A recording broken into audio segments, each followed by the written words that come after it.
കൈകൾ തൊഴുതു പിടിക്കുക. പഞ്ചപ്രണവം. ഓം ഓം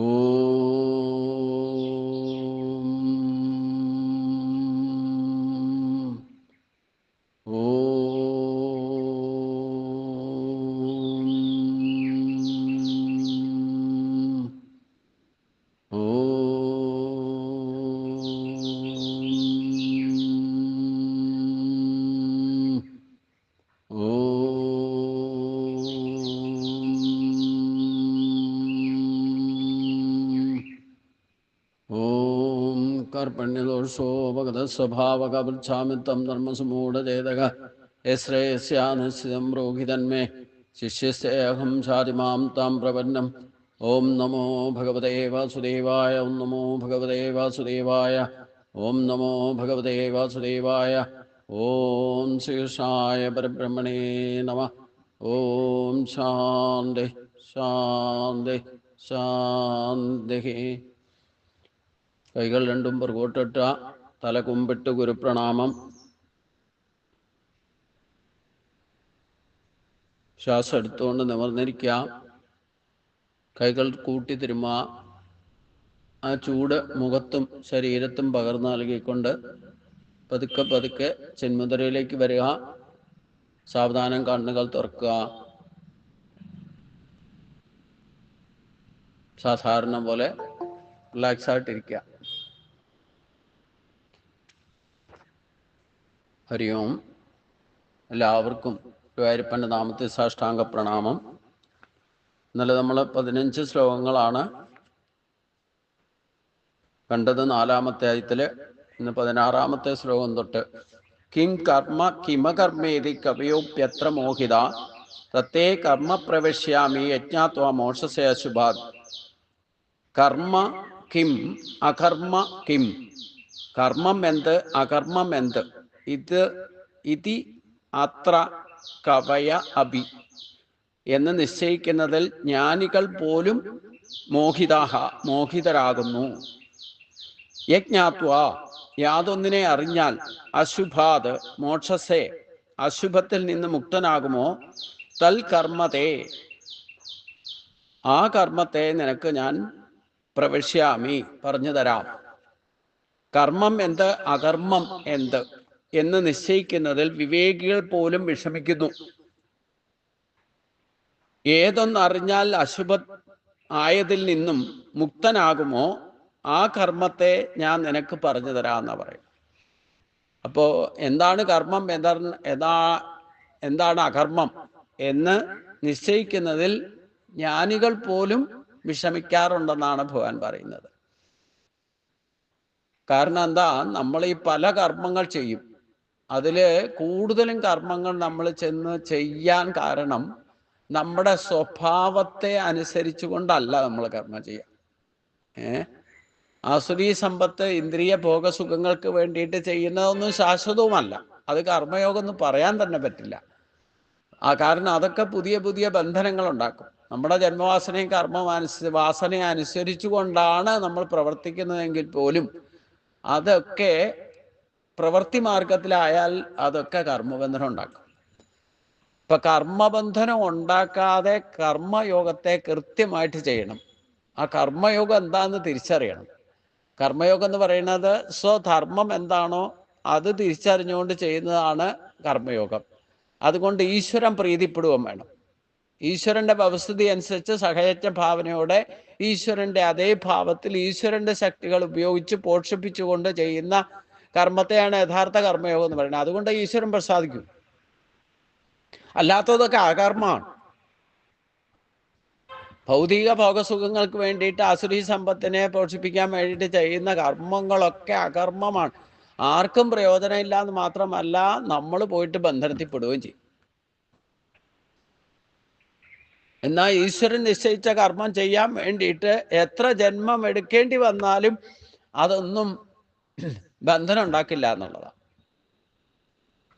അങ്ങനെ ചിലപ്പം ഭഗവാൻ ചിലരെ കൊണ്ട് ഭഗവാന് കൂടുതൽ പ്രീതി ഒരു ഭക്തനോടുണ്ടായാൽ ആ ഭക്തനെ കൊണ്ട് ധർമ്മം അനുസരിപ്പിക്കുന്ന ആ സജ്ജനം ആയിട്ട് മാറിക്കഴിഞ്ഞാൽ പിന്നെ അവനെ മോക്ഷത്തിലേക്കല്ലായിരിക്കും ചിലപ്പോൾ വിടുക. കാരണം അവനെ കൊണ്ട് ഭഗവാൻ ഒരുപാട് കാര്യങ്ങൾ ചെയ്യിപ്പിക്കാനുണ്ടാവും. അപ്പോൾ അവിടെ മോക്ഷം അല്ല അവന് കൊടുക്കുക, അവന് വീണ്ടും വീണ്ടും ജന്മം കൊടുക്കും. പക്ഷേ ഇതേ സ്വഭാവത്തിൽ പ്രവർത്തിക്കാനുള്ള പ്രേരണയായിട്ട് അത് മാറും. ഈശ്വരൻ എപ്പോഴും കൂടെ ഉണ്ടാവും. നമ്മേ ഭക്ത പ്രണസതി എന്ന് പറയാൻ കാരണം അതാ. എത്ര ജന്മം എടുത്താലും എൻ്റെ ഭക്തൻ നശിക്കില്ല എന്ന് പറഞ്ഞാൽ ഭഗവാന്റെ ഗാർഡിലായിരിക്കും, നോട്ടത്തിലായിരിക്കും ആ ഭക്തൻ എന്നർത്ഥം. എത്ര ജന്മങ്ങൾ എടുത്താലും വേണ്ടില്ല. അപ്പം ദേവകിയും വസുദേവരുടെ കാര്യം തന്നെ നമുക്കറിയാം. കൃഷ്ണന് ജന്മം കൊടുക്കാൻ വേണ്ടിയിട്ട് ഒരു തയ്യാറെടുപ്പ് അവരുടെ 3 ജന്മം മുമ്പ് തന്നെ തുടങ്ങി. അത് ഈ കൽപ്പത്തിലുമില്ല, പൂർവ്വകൽപ്പത്തിലെ കാര്യം പറയുന്നുണ്ട്. വൃഷ്ണി സുപതസ് എന്ന ദമ്പതികൾക്ക് പൂർവ്വജന്മത്തിൽ പോലും കടും തപസ്സൊക്കെ അനുഷ്ഠിച്ച് അവരുടെ ഭഗവാന്റെ പ്രീതി നേടാൻ സാധിച്ചു. ഭഗവാൻ പ്രത്യക്ഷമായി. എന്നിട്ട് വരം കൊടുത്തത് പോലും അല്ലെ വരം ചോദിപ്പിക്കുക ചെയ്തത്. അതായത് അങ്ങനെ ഒരു വരം ചോദിച്ചെങ്കിലല്ലേ അവർക്ക് പിന്നെയും അടുത്ത ജന്മത്തിലും അതിഥിയും കശ്യപനും ഒക്കെ ആയിട്ട് ജനിക്കാനിടവന്നും വാമൻ ജന്മം കൊടുത്തതും ഇതേ ശക്തി തന്നെയാണ്. അപ്പം ഇതിലെന്താ കുഴപ്പമെന്ന് ചോദിച്ചാൽ നമ്മൾ ഈ എന്താണ് നമ്മുടെ കർമ്മം, എന്താണ് അകർമ്മം എന്നുള്ളത് തിരിച്ചറിയാൻ ജ്ഞാനികൾ പോലും വിഷമിക്കുന്നു പറഞ്ഞാൽ ബ്രഹ്മജ്ഞാനികൾക്ക് പോലും ചിലപ്പോൾ തിരിച്ചറിയില്ല. അങ്ങനെയുള്ളവരാണ് പോയിട്ട് വീണ്ടും ആധ്യാത്മിക മാർഗത്തിൽ പ്രവർത്തിച്ചിട്ട് പോലും മറ്റുള്ളവർ പറയണ കേട്ടിട്ട് മറ്റുള്ളവരുടെ അഭിപ്രായം മാനിച്ചുകൊണ്ട് അതിൻ്റെ പിന്നാലെ പോയി അവിടെ പോയിട്ട് ബന്ധനത്തിൽപ്പെടും. നമ്മൾ ഇതിനിടയ്ക്ക് ഭൗതികമായിട്ടുള്ള കാഴ്ചപ്പാടുള്ളവരുമായിട്ട് ഒരിക്കലും കൂട്ടിക്കലർപ്പുണ്ടാകരുത്. ആ കലർപ്പുണ്ടായാൽ സംഘദോഷം സമ്പർക്കദോഷമാകും, പുതിയ ബന്ധനങ്ങളിൽ പോയിപ്പെടും. അങ്ങനെ എത്ര പേരുടെ ജീവിത വ്യർത്ഥമായി പോകുന്നത് നമുക്ക് കാണാൻ സാധിക്കും. അപ്പോൾ യഥാർത്ഥത്തിൽ കർമ്മം എന്താ അകർമ്മം എന്താന്നുള്ളത് തിരിച്ചറിയണം, തിരിച്ചറിഞ്ഞ് പ്രവർത്തിക്കണം. അത് സാധിക്കാൻ വേണ്ടിയിട്ട് അപ്പോൾ ആ ഗുണദോഷങ്ങളെ തിരിച്ചറിഞ്ഞുകൊണ്ട് അവരുടെ കർത്തവ്യ കർമ്മം എന്താണെന്ന് ചെയ്ത് കർമ്മത്തിൽ ശുദ്ധി വരുത്തിയാൽ മാത്രമേ പുനർജന്മം ഇല്ലാതിരിക്കുള്ളൂ. അപ്പോൾ ഇല്ലെങ്കിൽ ബന്ധനത്തിൽപ്പെടും. അതുകൊണ്ട് ഇവിടെ പറയുന്ന എത്ര ശ്രേഷ്ഠരായാലും വേണ്ട ജയവിജയന്മാർ വരെ അവരുടെ അഹങ്കാരത്തിന്റെ ഭാഗമായിട്ട് ഭഗവാന്റെ അടുത്ത് വരെ എത്തിയിട്ട് തിരിച്ചു പോരേണ്ടി വന്നു. ഒന്ന് നമ്മുടെ വാസനാബലവും നമ്മുടെ സ്വഭാവവും ആണ് പ്രശ്നം. അപ്പൊ ചില നെഗറ്റീവ്സ് ഉണ്ടെങ്കിൽ പോലും നമ്മൾ ചിലപ്പം ജീവിതകാലം മുഴുവൻ ബ്രഹ്മജ്ഞാനി ആയാലും ചില വാസനാബലം ഒന്നും വിടില്ല എന്ന് പറഞ്ഞിട്ടുള്ളൂ.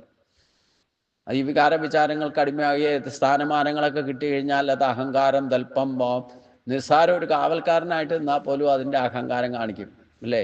ജയവിജയന്മാർ അങ്ങനെ ചെയ്തതാണല്ലോ പ്രശ്നം ഉണ്ടായത്. നമുക്കൊരു പോസ്റ്റ് കിട്ടിയാൽ പോലും ഈശ്വരൻ്റെ അനുഗ്രഹം കൊണ്ടാണ് കിട്ടുന്നത്.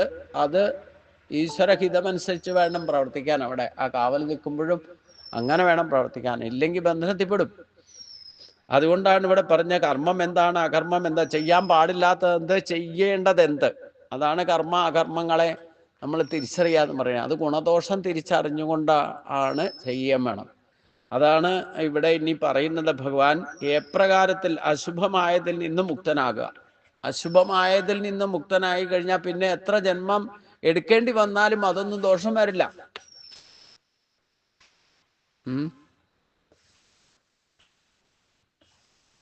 അപ്പൊ യഥാർത്ഥത്തിൽ കർമ്മ എന്താ, അതാണ് ഇനി പറയുന്നത്. അതിനെ പറ്റിയുള്ള നമ്മളെ ബന്ധനത്തിൽപ്പെടാതെ കർമ്മം ചെയ്യണമെന്നുണ്ടെങ്കിൽ എന്ത് ചെയ്യണം, എങ്ങനെ ചെയ്യണം എന്ന് പറയുന്നതാണ്. അതാണ് ഇവിടെ ഭഗവാൻ പറയുന്നത്. കർമ്മം എന്ത് അകർമ്മം എന്ത് എന്ന് നിശ്ചയിക്കുന്നതിൽ വിവേകികൾ പോലും എന്ന് പറഞ്ഞാൽ അനുഭവജ്ഞാനം ഉള്ളവർ പോലും വിഷമിക്കും. ഏതൊന്നറിഞ്ഞാൽ അശുഭമായതിൽ നിന്നും പൂർണ്ണമായിട്ട് മുക്തനാകാം. മുക്തനാകുന്നുവോ ആ കർമ്മത്തെ ഞാൻ പറഞ്ഞുതരാം. കർമ്മം എന്താന്ന് മനസ്സിലായാൽ പിന്നെ അകർമ്മം മനസ്സിലാക്കാൻ വിഷമമൊന്നുമില്ല. കർമ്മത്തിന് വിരുദ്ധമായിട്ടുള്ളതൊക്കെ അകർമ്മം,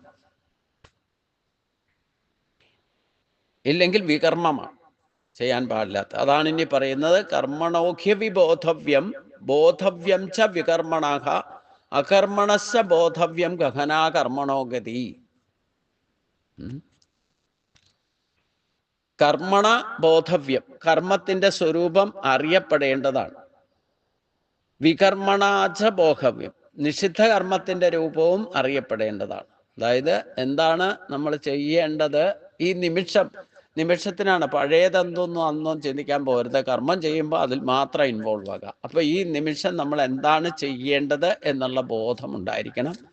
അതേ നിമിഷം തന്നെ നിഷിദ്ധ കർമ്മം എന്ന് പറഞ്ഞാൽ ചെയ്യാൻ പാടില്ലാത്തത് എന്താണെന്നുള്ള ബോധം കൂടെ ഉണ്ടായിരിക്കും. അപ്പൊ ഞാനിപ്പോ ഇരുന്ന് പറയുമ്പം ഞാൻ എന്താണ് പറയേണ്ടത് എന്നുള്ള ബോധം എനിക്ക് ഈ നിമിഷം ഉണ്ടായിരിക്കണം. എന്താണ് ഞാൻ ഇവിടെ പറയാൻ പാടില്ലാത്തത്, ഈ നിമിഷം പറയാൻ പാടില്ലാത്തത് എന്തൊക്കെയാണെന്നുള്ള ബോധവും എനിക്കുണ്ടായിരിക്കണം. അങ്ങനെ അകർമ്മണശ ബോധവ്യം. അകർമ്മണശ ബോധം എന്ന് പറഞ്ഞാൽ അകർമ്മത്തിന്റെ സ്വരൂപം അറിയപ്പെടേണ്ടതാണ്. വികർമ്മണം എന്ന് പറഞ്ഞാൽ ചെയ്യാൻ പാടില്ലാത്തത്. അകർമ്മം എന്ന് പറഞ്ഞാൽ ഹി കർമ്മണ ഗതി ഗഹന. എന്തെന്നാൽ കർമ്മത്തിന്റെ ഗതി അറിയാൻ പ്രയാസമാണ്, ഗഹനമാണത്. കർമ്മത്തിന്റെയും നിശ്ചിത കർമ്മത്തിന്റെയും അകർമ്മത്തിന്റെയും യഥാർത്ഥ സ്വരൂപം അറിയേണ്ടത് തന്നെയാണ്. എന്തെന്നാൽ കർമ്മത്തിന്റെ ഗതി അറിയാൻ വളരെ പ്രയാസമാണ് താൻ. കർമ്മത്തിന്റെ ഗതി അറിയണമെന്നുണ്ടെങ്കിൽ അത് ചെയ്തു കഴിയുമ്പോഴറിയാൻ പറ്റും. അപ്പൊ നമ്മളിപ്പോ സ്റ്റാൻഡ് എടുക്കേണ്ടത് എന്താണെന്ന് വെച്ച് കഴിഞ്ഞാൽ ഈ നിമിഷം എന്താണ് ചെയ്യേണ്ടതെന്നുള്ള ബോധം നമുക്കുണ്ടായിരിക്കണം. അതേ നിമിഷം തന്നെ എന്താ ചെയ്യാൻ പാടില്ലാത്തത് എന്നുള്ള ബോധം ഉണ്ടായിരിക്കണം. എല്ലാ കാര്യങ്ങളും ചെയ്യാൻ പാടില്ലാത്തത്, ചിന്തിക്കേണ്ടത് എന്താ, ചിന്തിക്കാൻ പാടില്ലാത്തത് എന്താ, മിഥ്യാചാരം ചെയ്യരുതെന്നൊക്കെ ഇതിനു മുമ്പ് തന്നെ പറഞ്ഞിട്ടുണ്ട്. എന്താണ് പറയേണ്ടത്, എന്താണ് പറയാൻ പാടില്ലാത്തത്, എന്താണ് ചെയ്യേണ്ടത്, എന്താ ചെയ്യാൻ പാടില്ലാത്തത്, ഓൺ ദി സ്പോട്ട്. ഈ നിമിഷത്തിനാണ് പ്രാധാന്യം, അപ്പുറത്തെ ഇപ്പുറത്തെയൊന്നുമല്ല. നമ്മളിത് ചെയ്തു കഴിഞ്ഞാൽ പിന്നെ പാസ്സായി. അപ്പൊ ചെയ്യുമ്പോൾ തന്നെ ബോധം ഉണ്ടായിരിക്കണം എന്താണ് ചെയ്യേണ്ടത്. എല്ലാ കാര്യത്തിലും വേണം. ഒരു കുട്ടി പരീക്ഷ എഴുതുകയാണെങ്കിൽ ഈ പരീക്ഷയ്ക്ക് എന്താണ് ഞാൻ പഠിക്കേണ്ടതെന്നുള്ള ബോധം ഉണ്ടായിരിക്കണം. അത് പോയി എഴുതുമ്പോൾ എന്താ എഴുതേണ്ടത്, എന്താ എഴുതാൻ പാടില്ലാത്തതെന്നുള്ള ബോധം ഉണ്ടായിരിക്കണം. എന്താണ് പഠിക്കേണ്ടത്, എന്താണ് പഠിക്കാൻ പാടില്ലാത്തതെന്നുള്ള ബോധം ഉണ്ടായിരിക്കണം. ഇങ്ങനെ എല്ലാ കാര്യത്തിലും പെർഫെക്റ്റ് ആയിട്ട് പ്രവർത്തിക്കണം എന്നുണ്ടെങ്കിൽ ഈ ഒരു ബോധം ഉണ്ടായിരിക്കണം. ഈ നിമിഷം എന്ത് ചെയ്യണം, എന്താണ് ചെയ്യാൻ പാടില്ലാത്തത്, അതാണ് കർമ്മത്തെ അറിയൽ. അതാണ് ഇവിടെ പറഞ്ഞത് കർമ്മണോഹി ബോധവ്യം ബോധവ്യം വൈ കർമ്മണാഹ അകർമ്മണച്ച ബോധവ്യം. അതിന് അകർമ്മണം എന്ന് പറഞ്ഞാൽ എന്താ? നമ്മൾ നമ്മുടെ കേമത്വം കൊണ്ടൊന്നും എല്ലാവരും കർമ്മേന്ദ്രിയങ്ങളൊക്കെ പ്രവർത്തിക്കുന്നതും ശരീരം പ്രവർത്തിക്കുന്നതും ഈശ്വരന്റെ ശക്തിയുണ്ട്. നിർഗുണ പരപരമുമായിട്ട് നമ്മുടെ ഉള്ളിൽ ഒരു ജീവൻ ഇരിക്കുന്നുണ്ട്. ആ ജീവനാണ് നമ്മളെ കൊണ്ട് കർമ്മം ചെയ്യിക്കുന്നത്, നമ്മളല്ല. നമ്മൾ കേവലം നിമിത്തമാണ്. അതാണ് അകർമ്മണ ബോധവ്യം എന്ന് പറയുന്നത്. നമ്മൾ കേവലം നിമിത്തമാണ്. നമ്മുടെ ശരീരം പോലും ഈശ്വരൻ തന്ന് അത് പ്രവർത്തിപ്പിക്കുന്നത് ഈശ്വരനാണ്. അപ്പോൾ ആ ബോധത്തിൽ നിൽക്കുക എന്ന് പറഞ്ഞാൽ അതാണ് അകർമ്മഭാവം. നമ്മുടെ ശരീരത്തെ ജീവനല്ലേ നമുക്കൊന്നും ചിന്തിക്കാനോ പറയാനോ സാധ്യമല്ലല്ലോ. പക്ഷേ ഭഗവാൻ അവിടെ അകർമ്മഭാവത്തില. ഞാനൊന്നും അറിഞ്ഞില്ല രാമനാരായണ എന്ന ഭാവത്തിൽ നിർഗുണ പരബ്രഹ്മമായിട്ട് നമ്മുടെ ഉള്ളിൽ ആത്മസ്വരൂപനായിട്ടിരിക്കുന്നു. ആ ഒരു ബോധവും കൂടെ നമുക്ക് വേണമെന്നർത്ഥം. ഞാൻ എൻ്റെ ഉള്ള ബോധം ഉള്ളിടത്തോളം കാലം, ഈ ശരീരബോധം ഉള്ളിടത്തോളം കാലം ഈ ഒരു ബോധം ഉദിക്കില്ല. അതാണ് യഥാർത്ഥ അകർമ്മഭാവം എന്ന് പറയുന്നത്. മറ്റേ ചെയ്യാൻ പാടില്ലാത്തത് ചെയ്യാന്ന് പറഞ്ഞാൽ അത് വികർമ്മമാണ്. കർമ്മം എന്ന് പറഞ്ഞാൽ ചെയ്യേണ്ടത്. നിഷിദ്ധ കർമ്മത്തെയാണ് വികർമ്മണ ബോധവ്യം എന്ന് പറഞ്ഞത്. അപ്പൊ എന്താണ് ചെയ്യാൻ പാടില്ലാത്തത് എന്ന ബോധം ഉണ്ടായിരിക്കണം. അതേ സ്ഥാനത്ത് അകർമ്മണശ ബോധവ്യം എന്ന് പറഞ്ഞാൽ നമ്മൾ കേവലം യന്ത്രത്തെ പോലെ നിമിത്തമാത്രമായിക്കൊണ്ട് നമ്മുടെ കർമ്മേന്ദ്രിയങ്ങളെ കൊണ്ട് പ്രവർത്തിപ്പിക്കാനുള്ള ക്ഷമത നൽകുന്നതും നമ്മളെ പ്രവർത്തിപ്പിക്കുന്നതും നമ്മുടെ ഉള്ളിലിരിക്കുന്ന ജീവാത്മാവാണ്. എന്നാൽ അത് ഞാനൊന്നും അറിഞ്ഞില്ല എന്ന ഭാവത്തിൽ വർത്തിക്കുക. അത് അകർമ്മഭാവത്തിലാണ് വർത്തിക്കുക. പക്ഷെ നമ്മുടെ കർത്തൃത്വാഭിമാനം വന്നാൽ ഈ അകർമ്മണ ഭാവം നമ്മൾ മനസ്സിലാക്കില്ല എന്നർത്ഥം. ഇനി ഇങ്ങനെയൊക്കെ കർമ്മം ചെയ്താലും ചെയ്യാൻ പാടില്ലാത്തതും ചെയ്യേണ്ടതും ഒക്കെ തിരിച്ചറിഞ്ഞുകൊണ്ട് നിമിത്തമായിട്ട് നമ്മളാണ് ഈശ്വരന് വേണ്ടിയിട്ട് നാം കർമ്മം ചെയ്യുന്നു എന്നുള്ള ബോധത്തിൽ കർമ്മം ചെയ്താലും ആ കർമ്മത്തിൻ്റെ ഗതി ഗഹനമാണ്. നിങ്ങൾ എത്രമാത്രം അത് ഇൻവോൾവ് ആണ്, ശ്രദ്ധയോടാണ് ചെയ്യുന്നത് എന്നത് ഡിപ്പെൻഡ് ചെയ്ത് നിൽക്കും നിങ്ങളുടെ കർമ്മത്തിൻ്റെ ഗതി. നിങ്ങളെ പന്ത് തട്ടാൻ പഠിപ്പിച്ചു, ഫുട്ബോള് ഇട്ട് കളിക്കാൻ പഠിപ്പിച്ചു. എന്നിട്ട് ഒരു പന്ത് തന്നിട്ട് നിങ്ങളോട് പറയാ ഇതാ ആ പോസ്റ്റിലേക്ക് അടിക്കാൻ പറഞ്ഞു കഴിഞ്ഞാൽ നിങ്ങൾ എങ്ങോട്ടാ അടിക്കേണ്ടതെന്ന് ബോധം ഉണ്ടായിരിക്കണം, എങ്ങോട്ടാ അടിക്കാൻ പാടില്ലാത്തെന്നുള്ള ബോധം ഉണ്ടായിരിക്കണം. ഇങ്ങനെയൊക്കെ മനസ്സിലാക്കിക്കൊണ്ട് ശ്രദ്ധയോടെ അടിച്ചാൽ തന്നെ അത് നിങ്ങളോട് പറഞ്ഞ കാര്യം ചെയ്തു. പക്ഷേ ആ പന്തിന്റെ ഗതി എങ്ങോട്ടാ പോണേന്നുള്ളത് നിങ്ങൾ അടിച്ചു കഴിയുമ്പോഴേ അറിയാൻ പറ്റുള്ളൂ. അത് പോസ്റ്റിലേക്ക് പോകാം, ഇല്ലെങ്കിൽ അപ്പുറത്തേക്കോ അടുത്തേക്കോ വലത്തേക്കോ ഒക്കെ പോകാം. അതുകൊണ്ടാണ് ഭഗവാൻ പറഞ്ഞ കർമ്മത്തിന്റെ ഗതി ഗഹനമാണ്. ഇതെല്ലാ കർമ്മത്തിനും ബാധക. നിങ്ങൾ അടുക്കളയിൽ പോയിട്ട് ചായ ഉണ്ടാക്കാൻ പറഞ്ഞാലും അതിനുള്ള ഇൻഗ്രീഡിയൻസും ഒക്കെ തന്നാലും 10 പേരോട് ചായ ഉണ്ടാക്കാൻ പറഞ്ഞാൽ 10 പേര് 10 ടേസ്റ്റ് ആയിരിക്കും ചിലപ്പോൾ. അതാണ് കർമ്മത്തിന്റെ ഗതി ഗഹനമാണ്. ഓരോരുത്തരും എത്രമാത്രം ശ്രദ്ധയോടെ കൈപുണ്യം കൊണ്ടോ ഇല്ലെങ്കിൽ അല്ലാതെയോ ഇൻഗ്രീഡിയൻസ് ചേർക്കുന്നതിലോ ചിലപ്പോൾ അങ്ങോട്ടും ഇങ്ങോട്ടും മാറ്റം വന്നാൽ ടേസ്റ്റിൽ വ്യത്യാസം വരും. സാധാരണഗതി നമ്മൾ ചായ കുടിക്കുക എന്നുള്ള ആ സങ്കല്പത്തിൽ മാത്രമേ ചായ കുടിക്കൂ. പക്ഷേ 10 പേരോട് ഒരേ സമയത്ത് ഒരേ സാധനങ്ങൾ കൊടുത്തിട്ട് ചായ ഉണ്ടാക്കാൻ പറഞ്ഞാൽ ആ ചായക്ക് ഓരോരുത്തരും ഉണ്ടാക്കി ടേസ്റ്റ് നോക്കുമ്പം അതിൻ്റെതായ വ്യത്യാസം ഉണ്ടാകും. അതാണ് കർമ്മത്തിൻ്റെ ഗതി ഗഹനമാണ്. ഒരേ കർമ്മം ഒരു വ്യക്തി ചെയ്താൽ നന്മയിലേക്കോ അതേ കർമ്മം മറ്റൊരു വ്യക്തി ചെയ്താൽ തിന്മയിലേക്കും പോകും. ഇവിടെ ഭഗവാൻ പറയുന്നത് അശുഭമായത് സംഭവിക്കാതെ ഇരിക്കണമെങ്കിൽ അതിനുള്ള കർമ്മത്തിൻ്റെ ഗതിയാണ് ഇവിടെ പറഞ്ഞത്. അതെന്താ? ഈ ബോധതലത്തിലാണ് നിങ്ങൾ ചെയ്യുന്നതെങ്കിൽ ഈശ്വര അർപ്പണമായിട്ട് ചെയ്യാൻ പറഞ്ഞതിൻ്റെ ഉദ്ദേശം ഈ അകർമ്മണ ഭാവത്തിൽ ഭഗവാൻ വർത്തിച്ചുകൊണ്ട് നമ്മളെ കൊണ്ട് പ്രേരണ, ഈശ്വരൻ്റെ ആശ്രയത്വം ഇല്ലാതെ നമുക്കൊരു കർമ്മവും ചെയ്യാൻ സാധ്യല്ല. കർമ്മേന്ദ്രിയങ്ങൾ പ്രവർത്തിക്കില്ല. അതാണ് കർമ്മത്തിൻ്റെ ഗതി ഗഹനമാണെന്ന് പറയും. അപ്പോൾ ഈശ്വരൻ്റെ ആ ശക്തി നമ്മുടെ ഉള്ളിൽ ഇരിക്കുന്നത് കൊണ്ടാണ് നമ്മുടെ കർമ്മേന്ദ്രിയം നമ്മൾ ഇച്ഛിക്കുന്ന വിധത്തിൽ പ്രവർത്തന സജ്ജമായിട്ട് പ്രവർത്തിപ്പിക്കുന്നത്.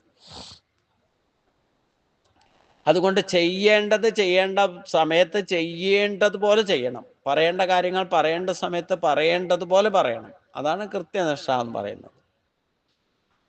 അപ്പം ഭഗവാൻ പറഞ്ഞ പോലെ മേ മതമിതം നിത്യം അനുതിഷ്ഠന്തി മാനവാന്ന് പറഞ്ഞല്ലോ. ആ ഭഗവാന്റെ അഭിപ്രായം അനുസരിച്ചുകൊണ്ടാണ് നിങ്ങൾ പ്രവർത്തിക്കുന്നതെങ്കിൽ അതിൽ നിന്ന് അശുഭം ഉണ്ടാവില്ല. അത് ഭഗവാൻ നേരത്തെ പറഞ്ഞല്ലോ. ഇനി കർമ്മത്തിന്റെ ഗതി എന്ത് തന്നെയാണെന്ന് ഗഹനമാണെങ്കിൽ തന്നെ നിങ്ങൾ നല്ലത് ചിന്തിക്കുകയും നല്ലത് പറയുകയും നല്ലത് പ്രവർത്തിക്കുകയും ചെയ്യാൻ സാധിക്കണമെങ്കിൽ ദൈവാധീനം നിങ്ങളിൽ പ്രവർത്തിക്കണം. അപ്പോൾ നിങ്ങൾ മിഥ്യാചാരമൊന്നും ചെയ്യില്ല. കൃത്യമായിട്ട് പ്രവർത്തിച്ചാൽ അതിൻ്റെ ഗതിയും ശുഭമായിരിക്കും, അശുഭം ഉണ്ടാകില്ല. അതാണ് ഈ ഒരൊറ്റ ശ്ലോകത്തിൽ നിന്ന് നമ്മൾ ഗഹനമായിട്ട് മനസ്സിലാക്കണം. ഏത് കർമ്മത്തിനും അത് ഈ നിമിഷം നമ്മൾ എന്താ ചിന്തിക്കേണ്ടത്, ചിന്തിക്കാൻ പാടില്ലാത്തത്, എന്താണ് പറയേണ്ടത്, എന്താണ് പറയാൻ പാടില്ലാത്തത്, എന്താണ് ചെയ്യേണ്ടത്, എന്താണ് ചെയ്യാൻ പാടില്ലാത്തത്, അത് ഓരോ കർമ്മവും നമ്മൾ നിത്യ വ്യവഹാരത്തിൽ, ജീവിത വ്യവഹാരത്തിൽ ഏതൊക്കെ കർമ്മങ്ങൾ നമ്മൾ ഡിപ്പെൻഡ് ചെയ്ത് ചെയ്യേണ്ടതായിട്ട് വരുമോ ആ കർമ്മങ്ങളെയൊക്കെ എല്ലാം ബാധകമായത്. എങ്കിലേ കർമ്മത്തിൽ ഈ ബോധതലത്തിൽ നിന്ന് കർമ്മം ചെയ്താലേ കർമ്മത്തിൽ ശുദ്ധി ഉണ്ടാവും.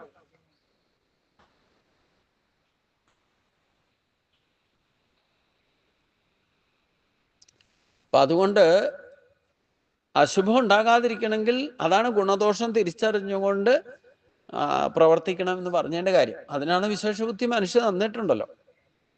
പക്ഷേ അത് കർമ്മത്തിന്റെ ഗതി എന്താകുമെന്ന് പറയാൻ പറ്റില്ല.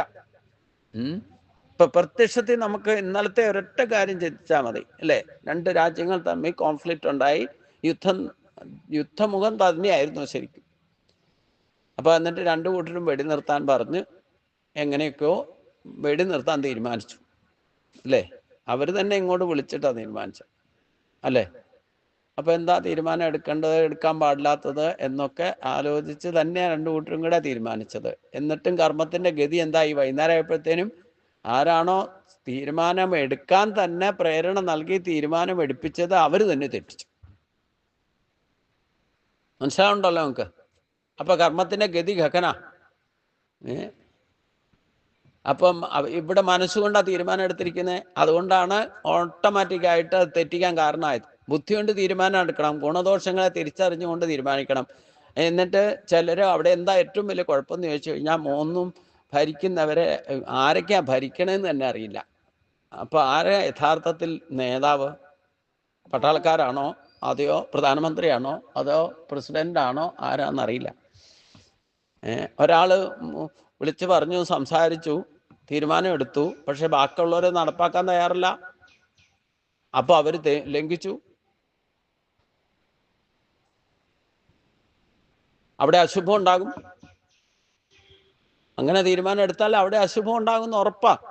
എവിടെ ആരെടുത്താലും അങ്ങനെ വേണ്ടി മനസ്സിന്റെ ചാഞ്ചല്യം കൊണ്ട് തീരുമാനമെടുത്തോ. എല്ലാവരോടും ആലോചിച്ച് ഗുണവും ദോഷവും അറിഞ്ഞ് തീരുമാനമെടുക്കുമ്പോഴാണ് അത് ബുദ്ധി കൊണ്ട് തീരുമാനമാകുള്ളൂ. അത് ഗുണവും ദോഷവും നല്ലവണ്ണം ഗഹനമായിട്ട് ചിന്തിച്ച് തീരുമാനം എടുക്കണം. ഇങ്ങനെയുള്ള പ്രശ്നങ്ങളിലൊക്കെ അതാ കുഴപ്പം. ഇല്ലെങ്കിൽ ഇങ്ങനെയെന്നല്ല, ഏത് കാര്യത്തിലും അതെ, നമ്മൾ ഗുണദോഷം തിരിച്ചറിഞ്ഞുകൊണ്ട് തീരുമാനം എടുത്താൽ മാത്രമേ ബുദ്ധിക്ക് തീരുമാനമെടുക്കാൻ പറ്റൂ. ഇല്ലെങ്കിൽ നിങ്ങൾ ഏത് കാര്യത്തിലും തീരുമാനമെടുത്താൽ ഉപരിപ്ലവമായിട്ട് മനസ്സുകൊണ്ട് തീരുമാനമെടുത്താൽ അത് അശുഭത്തിലേക്ക് കലാശിക്കൂ. തൽക്കാലം നിങ്ങൾക്ക് അതുകൊണ്ട് സന്തോഷമാവും, എല്ലാവരും പ്രകീർത്തിച്ചു, വെടിനിർത്തലായി എന്നൊക്കെ പറഞ്ഞിട്ട്. എന്നിട്ട് രാത്രി തന്നെ ഇവർക്കൊക്കെ മാറ്റി പറയേണ്ടി വന്നു. നോക്കിക്കോളൂ, മനസ്സെപ്പോഴും പ്രകൃതിയുടെ ചഞ്ചലാവസ്ഥയാണ്. അത് എപ്പോ വേണേലും മാറ്റം വരാം. അതുകൊണ്ടാണ് ഇവിടെ ഭഗവാൻ പറഞ്ഞത് കർമ്മത്തിന്റെ ഗതി ഗഹനമാണ്.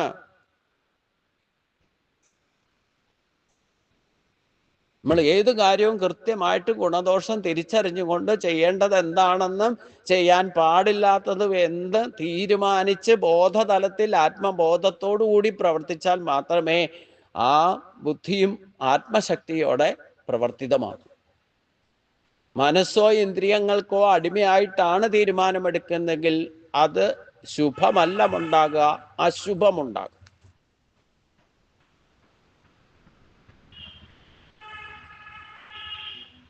അതാണ് ഏത് കാര്യത്തിനും സെൽഫ് ഡിസിഷൻസ് എടുക്കണം എന്ന് പറയാൻ കാരണം. അതുകൊണ്ടാണ് ഞാൻ തുടക്കം മുതൽ പറയണേ, നിങ്ങൾ ആത്മസാക്ഷാത്കാരം നേടാൻ ഉദ്ദേശിക്കുന്നോ പഞ്ചഗുണങ്ങളെ മുറുക്കി പിടിക്കണം. നിത്യനൈമിത്യ കർമ്മത്തിലും വേണം, ഏത് കാര്യം ചെയ്യാൻ പോയാലും വേണ്ട, അതിൽ ഈ പറയുന്ന തത്വം കൂടെ ഉൾപ്പെടുന്ന അർത്ഥം. ഭഗവാൻ പറഞ്ഞിട്ടുള്ള ഈ തത്വം കൂടെ അതിൽ ഉൾപ്പെടും. ഓട്ടോമാറ്റിക്കായിട്ട് നിങ്ങൾ കൃത്യനിഷ്ഠ നോട്ട് ചെയ്ത് വെച്ചോളൂ. ഏത് കാര്യം ചെയ്യുന്നതിനും കൃത്യനിഷ്ഠ, ഭക്തി, വിവേചന ശക്തി, ദൃഢനിശ്ചയം, ത്യാഗ മനസ്സതി, ഇത് കൃത്യമായിട്ട് പാലിക്കണം. അപ്പോഴേ നിങ്ങളുടെ ബുദ്ധി കൊണ്ട് നിങ്ങൾക്ക് നിശ്ചയദാർഢ്യമുള്ള ബുദ്ധി അവിടെ പ്രവർത്തിക്കൂ. നിത്യനൈമിത്യ കർമ്മത്തിലൂടെ തന്നെ കൃത്യനിഷ്ഠ പാലിക്കണം. അതിലായിരിക്കണം ഭക്തി. ഭക്തി എന്ന് പറഞ്ഞാൽ കേവലം നമ്മൾ ഭക്തി എന്നൊക്കെ പറയുമ്പോൾ വാക്കുപയോഗിക്കുന്നത് ഈശ്വര ഭക്തിക്ക് മാത്രമാണ് ഭക്തി എന്ന് പറയാം. അല്ല, ഈശ്വരനെ പോലും ഭജിക്കുന്നത് കൃത്യമായി മാറണമെന്നുണ്ടെങ്കിൽ നമ്മുടെ എല്ലാ കാര്യങ്ങളും ഈശ്വരൻ ചിട്ടപ്പെടുത്തി വെച്ചിട്ടുണ്ട്. കൃത്യനിഷ്ഠ ഉണ്ടായിരിക്കണം എല്ലാ കാര്യത്തിനും. ഞാൻ എത്ര പ്രാവശ്യം പറയുന്നു, നമ്മുടെ ശരീരത്തിൻ്റെ പ്രവൃത്തി, ഈ പ്രകൃതിയുടെ പ്രവൃത്തി ഇല്ലെങ്കിൽ ഇത് അതിൻ്റെ കർമ്മമൊക്കെ ഒന്ന് ശ്രദ്ധിച്ചു നോക്കൂ. ഭഗവാൻ വ്യവസ്ഥാപിതമായിട്ട് സഹയജ്ഞ ഭാവനയോടെ ചിട്ടപ്പെടുത്തി വച്ചിരിക്കുന്നത് അതേപടിയെ നടക്കൂ. നമ്മുടെ ശരീരത്ത് പോലും ശ്വാസം വന്നു പോകുന്നത് പോലും ഈശ്വരൻ നിശ്ചയിച്ച ആ ഗതി അനുസരിച്ചേ നടക്കൂ. അത് ഗതി മാറിയാൽ നമ്മുടെ ഡിസ്റ്റർബ് ആകും. ശ്വാസം എടുത്തു വിടുന്നത് പോലും ഈശ്വരൻ നിശ്ചയിച്ച വ്യവസ്ഥിതി അനുസരിച്ചാണ്, നമ്മുടെ കേമത്വം കൊണ്ടല്ല. ഒരു ദിവസം നിങ്ങളൊന്ന് എണ്ണി നോക്കൂ, ഒരു ദിവസം എത്ര പ്രാവശ്യം നിങ്ങൾ ശ്വാസം എടുത്ത് വിടുന്നുണ്ട്? ഊണിലും ഉറക്കത്തിലും. കൃത്യമായിട്ട് ഉത്തരഗീത പറയുന്നുണ്ട് ഭഗവാൻ. എത്ര പ്രാവശ്യം ശ്വാസം? 21,600 പ്രാവശ്യമാണ് 24 മണിക്കൂറിൽ ഒരു മനുഷ്യൻ ശ്വാസം എടുത്ത് വിടുന്നത്. സംശയമുള്ളവർ വീട്ടിൽ പോയിട്ട് എണ്ണിക്കോളും. 21,600 പ്രാവശ്യം ഒരു ദിവസം 24 മണിക്കൂർ കൊണ്ട് നിങ്ങൾ ഉറക്കത്തിലാണെങ്കിൽ പോലും ശ്വാസം എടുത്ത് വിടുന്നുണ്ട്. ഇത് നമ്മുടെ കൃത്യനിഷ്ഠ കൊണ്ടാണോ നടക്കുന്നത്? നമുക്കതിൽ ഇന്റർഫെയർ ചെയ്യാൻ സാധിക്കുമോ? ഇങ്ങനെ ശരീരത്തിലെ എല്ലാ ഹൃദയത്തിൻ്റെ ഇടിപ്പ്, പൾസ് നടക്കുന്നത് ഈ ശ്വാസഗതി കാൽക്കുലേറ്റ് ചെയ്തിട്ടാണ്. കാലത്തിൻ്റെ ഗണന പോലും ഉണ്ടായിരിക്കണം.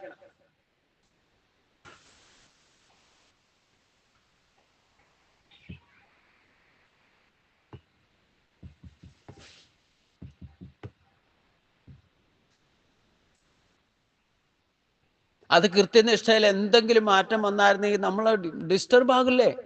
ഹൃദയത്തിൻ്റെ പൾസ് അടിക്കുന്ന മാറ്റം വന്നാൽ, ഹൃദയത്തിൻ്റെ ഇടിപ്പിന് പമ്പ് ചെയ്യുന്ന മാറ്റം വന്നാൽ, നമ്മുടെ ശ്വാസഗതിക്ക് മാറ്റം വന്നാൽ, നമ്മുടെ നടപ്പിലും എടുപ്പിലും ഓരോ ചലനവും അതനുസരിച്ചാണ് കൃത്യനിഷ്ഠ ഉണ്ടായിരിക്കണം. നമ്മുടെ ശരീരത്തിൽ നടക്കുന്ന എല്ലാ പ്രക്രിയ, നമ്മൾ ഉറങ്ങുമ്പോൾ പോലും പ്രകൃതി ഗുണങ്ങളെ കൊണ്ട് എത്ര കൃത്യനിഷ്ഠയായിട്ട് ശരീരത്തിലെ പ്രവർത്തനങ്ങളൊക്കെ നടക്കുന്നത് നമ്മൾ അറിയുന്നില്ല.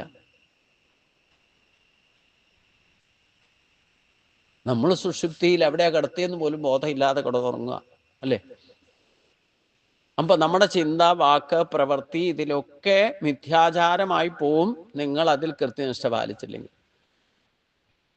ചെയ്യാൻ പാടില്ലാത്തത് ചെയ്യലാവും. കൃത്യമായിട്ട് നിങ്ങൾ ചെയ്യും. നമുക്ക് ചില കാര്യങ്ങളൊന്നും ഈശ്വരൻ സിസ്റ്റമായിട്ട് ഇപ്പം ശ്വാസത്തിൻ്റെ ഗതിയോ ഊണോ ഉറക്ക് ഇല്ലെങ്കിൽ അതിൻ്റെ ദഹനം ഇതിലൊന്നും നമുക്ക് പ്രകൃതിജന്യമായിട്ട് നടക്കുന്ന കാര്യങ്ങളൊന്നും ഇൻ്റർഫെയർ ചെയ്യാൻ സാധ്യമല്ല. സർവ്വ പ്രകൃതി ജൈഗുണം എന്ന് പറഞ്ഞിട്ടുണ്ട്.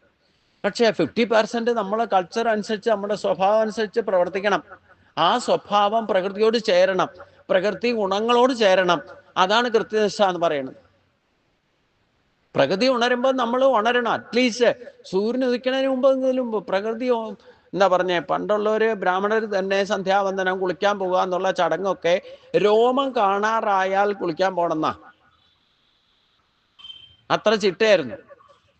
കാരണം അന്ന് ഇത്രയും ലൈറ്റും സൗകര്യവും ഇല്ലാത്തതുകൊണ്ട് കുളത്തിൽ പോയി കുളിച്ചിട്ട് വരാൻ, ഇല്ലെങ്കിൽ പുഴയിൽ പോയി കുളിച്ചിട്ട് വരണം എന്നുണ്ടെങ്കിൽ കുറച്ച് നമുക്ക് കാണാൻ സാധാരണ കണ്ണുകൊണ്ട് കാണണം. അതുകൊണ്ടാണ് രോമം കാണാവുന്ന ആ സമയത്ത് എഴുന്നേറ്റ് പോയി കുളിച്ചിട്ട് സന്ധ്യാവന്ദനം ചെയ്യണമെന്ന നിയമം. ശരിക്കും ബ്രഹ്മമുഹൂർത്തത്തിലൊക്കെ എഴുന്നേക്കണം, കുളിക്കണം എന്നൊക്കെ പറഞ്ഞാലും പണ്ട് അത് കുളത്തിലൊക്കെ പോയി കുളിച്ചിരുന്നതുകൊണ്ട്, ഇന്നിപ്പോൾ നമുക്ക് ബാത്റൂമിലായിട്ട് ബാത്റൂം അറ്റാച്ച്ഡ് ആയതുകൊണ്ട് കുളിച്ചിട്ട് കിടക്കാൻ വേണേലും, ഇല്ലെങ്കിൽ എഴുന്നേറ്റ ഉടനെ കുളിക്കാം. എന്നാൽ ഇത്ര സൗകര്യം ഉണ്ടായിട്ടും എത്ര പേരുണ്ട് ബ്രഹ്മമുഹൂർത്തത്തിൽ എഴുന്നേറ്റിട്ട് കുളിക്കുന്നത്? സത്വഗുണം പ്രകൃതിയിലുള്ളത് 3 മണി തൊട്ട് സൂര്യൻ ഉദിക്കുന്നവരേ ഉള്ളൂ. ഈ സമയം യൂട്ടിലൈസ് ചെയ്യുന്നവർ എത്ര ഉണ്ടാവും? ഇപ്പം ഇവരോട്, നിങ്ങളിപ്പോൾ ഇരിക്കുന്നവരോട് ചോദിച്ചാൽ നിങ്ങൾ കുറേശ്ശെ ചെയ്യുന്നുണ്ടാവും. ഇല്ലെങ്കിൽ ഇവിടെ വന്നിരുന്ന് കേൾക്കാനുള്ള യോഗം ഉണ്ടാവില്ല.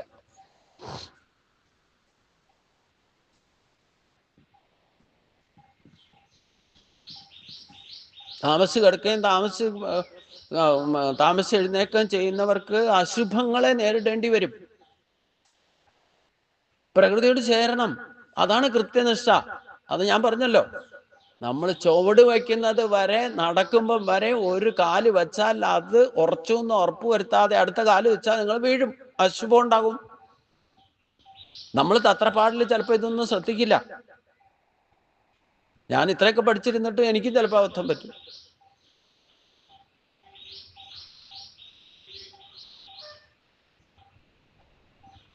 അങ്ങനെ എല്ലാ കാര്യത്തിലും, നടപ്പിലും എടുപ്പിലും കിടപ്പിലും ഭക്ഷണം കഴിക്കുന്നതിലും എല്ലാ കാര്യത്തിലും കൃത്യനിഷ്ഠ ആദ്യം പാലിക്കണം. അതിൽ ഭക്തി ഉണ്ടാക്കാമെന്ന് പറഞ്ഞാൽ അതിൽ ശ്രദ്ധ ഉണ്ടാക്കണം, അതിനോട് സ്നേഹം ഉണ്ടാകണം, അതിൽ ഇച്ഛാശക്തി ഉണർത്തിക്കൊണ്ട് ക്രിയാശക്തി ഉപയോഗിക്കണം. നമ്മൾ ഉറങ്ങുന്ന സമയത്തിനും എപ്പോഴാണ് ഉറങ്ങേണ്ടത് തീരുമാനിച്ചാൽ ആ സമയത്ത് കിടന്ന് ഉറങ്ങിക്കോളാം. എഴുന്നേൽക്കേണ്ട സമയം എത്രയാണോ കൃത്യം ഒന്ന് എഴുന്നേൽക്കുക. ഈ കുളിക്കേണ്ട സമയം, പല്ല് തേക്കേണ്ട സമയം, ഭക്ഷണം കഴിക്കേണ്ട സമയം, ഇതൊക്കെ കൃത്യമായിട്ട് 24 മണിക്കൂർ നമുക്ക് യൂട്ടിലൈസ് ചെയ്യാൻ സാധിക്കുമല്ലോ നമ്മുടെ ആ ഇച്ഛ അനുസരിച്ചുകൊണ്ട്. അപ്പം എത്ര മണിക്കൂർ കിടന്നുറങ്ങണം ആ സമയത്ത് കിടന്നുറങ്ങിക്കോളൂ. പ്രത്യേകിച്ചും നമ്മൾ നിത്യനൈമിത്യ കർമ്മങ്ങൾ ചെയ്യുമ്പോൾ അതിന് കൃത്യനിഷ്ഠ കൃത്യമായിട്ട് പാലിക്കണം. അതിൽ ഭക്തി ഉണ്ടാക്കണം, അതിൽ ശ്രദ്ധ ഉണ്ടാകണം. ഈ ആർക്കാണോ കൃത്യനിഷ്ഠയിൽ ഭക്തിയും ഭക്തിയിൽ കൃത്യനിഷ്ഠയും ആർക്ക് വരുന്നോ അവർക്ക് ബാക്കി 3 ഗുണങ്ങൾ തന്നെ കൊളുത്തിപ്പിടിക്കും. 3ാമത്തെ ഗുണം എന്താ? വിവേചന ശക്തി. അതായത് എന്താണ് ശുഭം, എന്താണ് അശുഭം, എന്താണ് ഗുണം, എന്താണ് ദോഷം എന്നുള്ളത് തിരിച്ചറിയാൻ സാധിക്കും. എന്താണ് ചെയ്യേണ്ടത്, എന്താണ് ചെയ്യാൻ പാടില്ലാത്തതെന്ന് തീരുമാനമെടുക്കണമെങ്കിൽ വിവേചന ശക്തി, അതിനാണ് മനസ്സ് ഉപയോഗിക്കേണ്ടത്. എല്ലാത്തിനും ഡ്യൂട്ടിയുണ്ട്. ഇപ്പം ഇന്ദ്രിയങ്ങളെ നിയന്ത്രിച്ച് കൃത്യമായിട്ട് കൃത്യനിഷ്ഠകൾ പാലിക്കണമെങ്കിൽ ഇന്ദ്രിയ നിയന്ത്രണം വേണം, അതിൽ മനസ്സ് വേണം, ബുദ്ധി വേണം. ഇവിടെ ഇനി അടുത്ത സ്റ്റെപ്പിലേക്ക് കിടക്കുമ്പം ശരിക്ക് ഏകാഗ്രമായ മനസ്സിനെ വിവേചന ശക്തി യൂട്ടിലൈസ് ചെയ്യാൻ സാധിക്കും. എന്ന് പറഞ്ഞാൽ ഗുണദോഷങ്ങളെ തിരിച്ചറിയാം. നമ്മുടെ ചിന്തയിലും വാക്കിലും പ്രവൃത്തിയിലും ഗുണം ഉണ്ടാവും, ദോഷം ഉണ്ടാവും. ഇത് തിരിച്ചറിയാനുള്ള ശക്തിയെ ഉപയോഗിക്കലാണ് വിവേചന ശക്തി. ഇവിടെ അർജുനൻ 2 സൈന്യത്തിന്റെയും മധ്യത്തിൽ എൻ്റെ രഥത്തെ കൊണ്ടു ചെന്ന് നിർത്താൻ പറഞ്ഞത് ഈ വിവേചന ശക്തി യൂട്ടിലൈസ് ചെയ്യാൻ വേണ്ടിയിട്ട്. ധർമാധർമ്മങ്ങളുടെ മധ്യത്തിൽ എൻ്റെ രഥത്തെ കൊണ്ട് നിർത്താന്ന് പറഞ്ഞാൽ എൻ്റെ ശരീരം കൊണ്ട്, ധർമ്മക്ഷേത്രമാകുന്ന ശരീരം കൊണ്ട് വേണം നമുക്കിതൊക്കെ ചെയ്യാൻ. ഈ ശരീരത്തിലുണ്ടല്ലോ ഇന്ദ്രിയ മനോബുദ്ധികളൊക്കെ, അതിനൊക്കെ അധിഷ്ഠാന ദേവതയുണ്ട്. നമ്മൾ വിചാരിച്ചിരിക്കുന്ന ഒരു ദേവാലയം ഉണ്ടാക്കി വെച്ചിട്ട്, ഒരു പ്രാർത്ഥനാലയം ഉണ്ടാക്കി വെച്ചാൽ അവിടെ ഒരു വിഗ്രഹം കൊണ്ട് പ്രതിഷ്ഠിച്ചാൽ അത് മാത്രം ദേവൻ. നമ്മുടെ ശരീരത്തിലുള്ള ദേവനെ കാണാതെ അമ്പലത്തിലെ ദേവനെ നിങ്ങൾക്ക് സാക്ഷാത്കരിക്കാൻ സാധ്യമല്ല. വെറുതെ ഉപരിപ്ലവമായിട്ട് പോയിട്ട് വരും, വഴിപാട് കഴിക്കാൻ പോകുന്ന പോലെ. ഹിന്ദുക്കളുടെ ഏറ്റവും വലിയ അപജയം സംഭവിക്കാൻ ഇതാ. എന്താ ചെയ്യേണ്ടത് എന്താ, ആചാരാനുഷ്ഠാനങ്ങൾ എന്തിനെങ്ങനെ ചിട്ടപ്പെടുത്തിയേക്കണം, ഇതൊന്നും തിരിച്ചറിയാൻ വിവേചന ശക്തി യൂട്ടിലൈസ് ചെയ്യില്ല. ഇതൊക്കെ അവരവർക്ക് തന്നെ കണ്ടുപിടിക്കാം. ഞാനൊരു ട്രെയിനിങ് എടുത്തിട്ടൊന്നും അല്ല ഇത് പറയണത്. ഞാൻ ഒരു PhD എടുത്തിട്ടില്ല ഈ വിഷയത്തിൽ.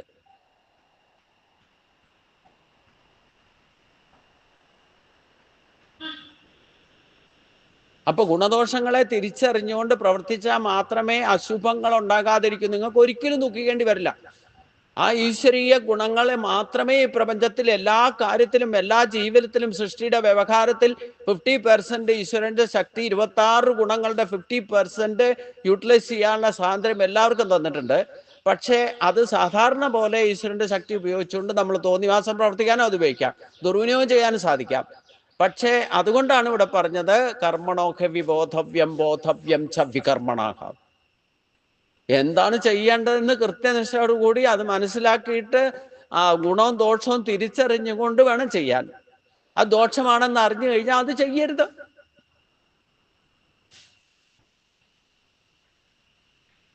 ആ വിവേചന ശക്തി യൂട്ടിലൈസേഷൻ ആണ് മൂന്നാമത്തെ ഗുണം. ആ മൂന്നാമത്തെ ഗുണം നിങ്ങൾ യൂട്ടിലൈസ് ചെയ്യാൻ തുടങ്ങിയാൽ പിന്നെ ബുദ്ധിയുടെ റൂട്ടി ബുദ്ധി ചെയ്യും, കൃത്യമായിട്ട് ദൃഢനിശ്ചയം ചെയ്യും. നിങ്ങൾ ഒരിക്കലും ഉപരിപ്ലവമായിട്ട് മറ്റുള്ളവർ പറയണ ഭഗവാന്റെ വചനങ്ങൾ പോലും കേട്ടിട്ട്, ഭഗവാൻ പറഞ്ഞിട്ടുണ്ട് എൻ്റെ അഭിപ്രായം അനുസരിച്ചുകൊണ്ട് നിങ്ങൾ പ്രവർത്തിക്കൂ എന്ന് പറഞ്ഞിട്ടുണ്ട്. ഭഗവാൻ ഒരിക്കലും നമുക്ക് ദോഷം ഉണ്ടാകുന്ന ആരും പറഞ്ഞു തന്നിട്ടില്ല, അശുഭം ഉണ്ടാകാൻ വേണ്ടിയിട്ടൊന്നും പറഞ്ഞു തന്നിട്ടില്ല. ഒന്നുകിൽ ഭഗവാൻ അനുകരിക്കുകയാണെങ്കിൽ തന്നെ ഭഗവാൻ പറഞ്ഞത് അനുകരിക്കും, മറ്റുള്ളവർ പറയണ അത് അനുകരിക്കരുത്. ഞാൻ പറയുന്നത് പോലും അനുകരിക്കരുത്. നിങ്ങളുടെ സ്വഭാവം കൊണ്ട് നിങ്ങൾ ഈശ്വരനെ സാക്ഷാത്കരിക്കണം. എങ്കിൽ നിങ്ങളുടെ സ്വഭാവം അനുസരിച്ചുകൊണ്ട് നിങ്ങളുടെ ഗുണം ദോഷങ്ങൾ നിങ്ങൾ തിരിച്ചറിയണം. നിങ്ങൾ എന്ത് ചെയ്താലാണ് നിങ്ങൾക്ക് ഗുണം, നിങ്ങൾ എന്ത് പറഞ്ഞാലാണ് നിങ്ങൾക്ക് ഗുണം, മറ്റുള്ളവർക്കും ഗുണം ചെയ്യുന്ന വിധത്തിൽ വേണം ചിന്തിക്കാനും പറയാനും പ്രവർത്തിക്കാനും എന്ന് പറഞ്ഞു. അപ്പൊ നന്മയുണ്ടാകണം എന്ന ഉദ്ദേശിച്ചുകൊണ്ട് നിങ്ങൾ ചിന്തിക്കുകയും പറയുകയും പ്രവർത്തിക്കുകയും ചെയ്ത് ആ ഗുണം അനുസരിച്ചുകൊണ്ട് നന്മയെ അടിസ്ഥാനമാക്കിക്കൊണ്ട് നിങ്ങൾ പ്രവർത്തിക്കാൻ ദൃഢനിശ്ചയം ചെയ്യണം. അത് അവരവരുടെ സ്വഭാവം അനുസരിച്ചുകൊണ്ട് വേണം ചെയ്യാൻ. അഥവാ മറ്റൊരാളുടെ ബുദ്ധി കൊണ്ട് തീരുമാനമെടുത്ത കാര്യം നിങ്ങളത് തീരുമാനമെടുക്കാൻ പോയാൽ നിങ്ങൾക്ക് ബുദ്ധി തന്നെ എന്തിനാ?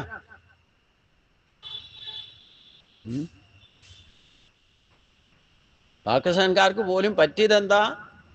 ഒരാൾ വിളിച്ച് പറഞ്ഞു നിങ്ങൾ എന്ത് വന്നാലും വെള്ള വെടി നിർത്തണം എന്ന് പറഞ്ഞു. അത് ലോകരാജാവ് പറഞ്ഞപ്പോൾ അവർക്ക് കേൾക്കണം, കേട്ടയാൾക്ക് തോന്നി അത് ശരിയാണെന്ന് തോന്നിയിട്ട് നടപ്പാക്കി അല്ലേ. എല്ലാവരും വിളിച്ചു പറഞ്ഞു വേഗം വെടി നിർത്തി. വെടി നിർത്തി എന്ന് പറയുമ്പോൾ തന്നെ പ്രീ കണ്ടീഷൻ ഇവിടുന്ന് പറഞ്ഞിരുന്നു, നിങ്ങൾ തെറ്റിച്ചാൽ പിന്നെ ബാക്കി വെച്ചേക്കില്ല എന്ന് പറഞ്ഞു. അത് തന്നെ ഡിക്ലെയർ ചെയ്യും മാറായിട്ട് എന്ന് പറഞ്ഞിട്ടുണ്ടായിരുന്നു. എന്നിട്ട് മനസ്സുകൊണ്ട് തീരുമാനം എടുത്തു. ആരോ പറയണ കേട്ടു, അവനവൻ്റെ ബുദ്ധി ഉപയോഗിച്ചില്ല, അത് ഗുണദോഷം തിരിച്ചറിഞ്ഞില്ല, എന്നിട്ട് തീരുമാനമെടുത്തു. അത് അവർക്ക് തന്നെ പ്രശ്നമായി അല്ലേ. ഇതാണ് അശുഭം എന്ന് പറയുന്നത്.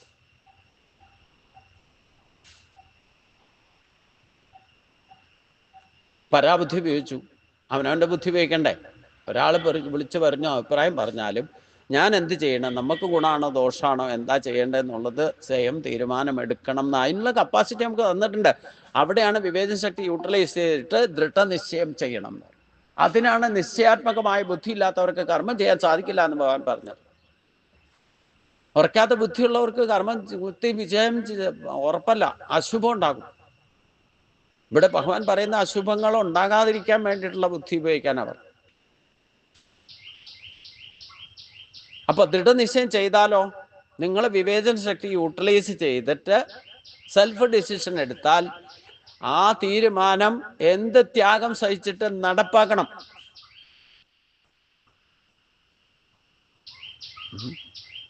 ഞാൻ ഒരു വർഷം വന്ന് ഇവിടെ ഇരുന്ന് ഭജനം ഇരിക്കണം എന്ന് ആലോചിച്ച് തന്നെ തീരുമാനിച്ചു. പറയൂ. ഗുണദോഷങ്ങൾ തിരിച്ചറിയുന്നത് മനസ്സുകൊണ്ടല്ലേ? മനസ്സുകൊണ്ടാണ്. അനുഭവത്തിൽ നിന്ന്. മനസ്സുകൊണ്ടെന്ന് പറഞ്ഞാൽ ബുദ്ധി കൊണ്ടല്ല. ബുദ്ധി കൊണ്ട് നിങ്ങൾക്ക് തീരുമാനം എടുക്കണം സഹായിക്കുന്നത് മനസ്സാ. അനുഭവത്തിൽ നിന്ന്. നമുക്ക് ഏത് കാര്യത്തിലും അനുഭവം ഉണ്ടാകുന്നത് എന്തെല്ലാം മനസ്സിലൂടെയാണ് അനുഭവം ഉണ്ടാകുന്നത്. നിങ്ങൾ ഒരേ കാര്യം റിപ്പീറ്റ് ചെയ്ത് ഇപ്പോൾ രാവിലെ നേരത്തെ എഴുന്നേറ്റ് പഠിച്ചു നോക്കൂ. അപ്പം നേരത്തെ എഴുന്നേറ്റ് പഠിച്ച് നിങ്ങൾക്ക് ശീലമായാൽ പിന്നെ നിങ്ങൾ തന്നെ അതിൻ്റെ ഗുണവും ദോഷവും മനസ്സിലാക്കും. നേരത്തെ എഴുന്നേറ്റാലുള്ള ഗുണം, നേരത്തെ എഴുന്നേക്കാതെ ഒരു ദിവസം തന്നെ താമസിച്ച് എഴുന്നേറ്റാലുള്ള കൺസിക്വൻസീസ് അനുഭവത്തിലൂടെ മനസ്സിലാക്കണം. അതിനാണ് വിവേചന ശക്തി തന്നെ അപ്ഗ്രേഡ് ആകുമെന്ന് പറഞ്ഞത്. നിങ്ങൾ കൃത്യനിഷ്ഠയായിട്ട് ചെയ്യാൻ തുടങ്ങിക്കഴിഞ്ഞാൽ അതിൻ്റെ ഗുണവും ദോഷവും നിങ്ങൾ തന്നെ പ്രകടമാകാൻ തുടങ്ങും. നിങ്ങൾ തന്നെ അത് മനസ്സിലാക്കും. അപ്പം വിവേചന ശക്തി യൂട്ടിലൈസേഷൻ ആകും. അതെ, വിവേചന ശക്തി യൂട്ടിലൈസ് ചെയ്യുന്നത് മനസ്സുകൊണ്ടാണ്. അതെ, വിവേചന ശക്തി ഗുണദോഷം തിരിച്ചറിയാൻ ഉപയോഗിക്കുന്നത് മനസ്സാണ്. പക്ഷെ മനസ്സ് ഏകാഗ്രമല്ലെങ്കിൽ, ഇന്ദ്രിയങ്ങളെ നിയന്ത്രിച്ച് മനസ്സ് ഏകാഗ്രമല്ലെങ്കിൽ നിങ്ങൾക്ക് വികലമായ തീരുമാനങ്ങൾ എടുക്കും മനസ്സുകൊണ്ട്. അവിടെ ബുദ്ധി പ്രവർത്തിക്കില്ല. അതാണ് അശുഭമായിട്ട് വരിക. ദൃഢനിശ്ചയം, സെൽഫ്, ഏത് കാര്യത്തിലും വിവേചന ശക്തി യൂട്ടിലൈസ് ചെയ്തിട്ട് സെൽഫ് ഡിസിഷൻസ് എടുക്കണം.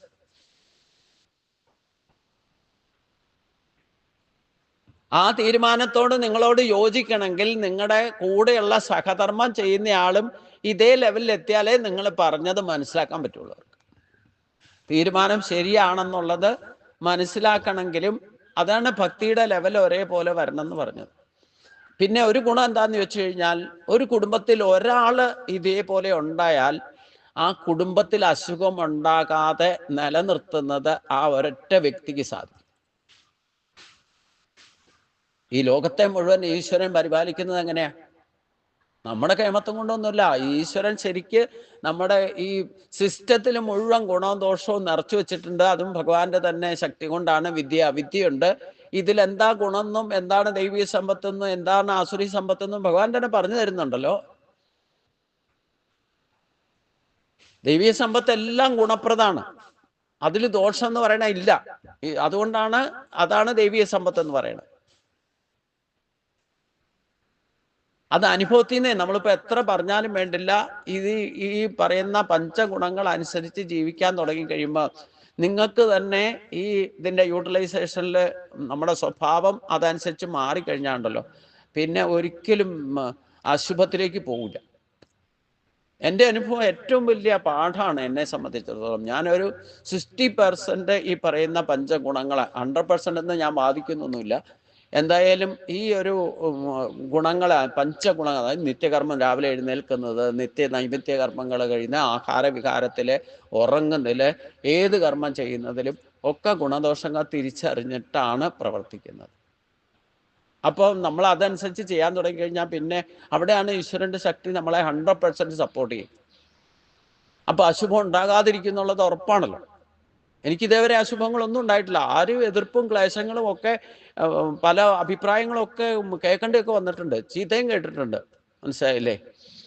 വിലക്കും ഉണ്ടായിട്ടുണ്ട്. പക്ഷെ അവിടെയൊന്നും നമ്മൾ തളർന്നിട്ടൊന്നുമില്ല. നമ്മൾ തീരുമാനം എടുത്തത് തന്നെ നമുക്കെതിരായിട്ട് നിന്നവർ പോലും പിന്നീട് അനുകൂലമാകേണ്ടി വന്നിട്ടുണ്ട്. ഇവിടെ വന്നിട്ട് 6 മാസം തന്നെ അനുഭവം ഉണ്ടായിട്ടുണ്ട്.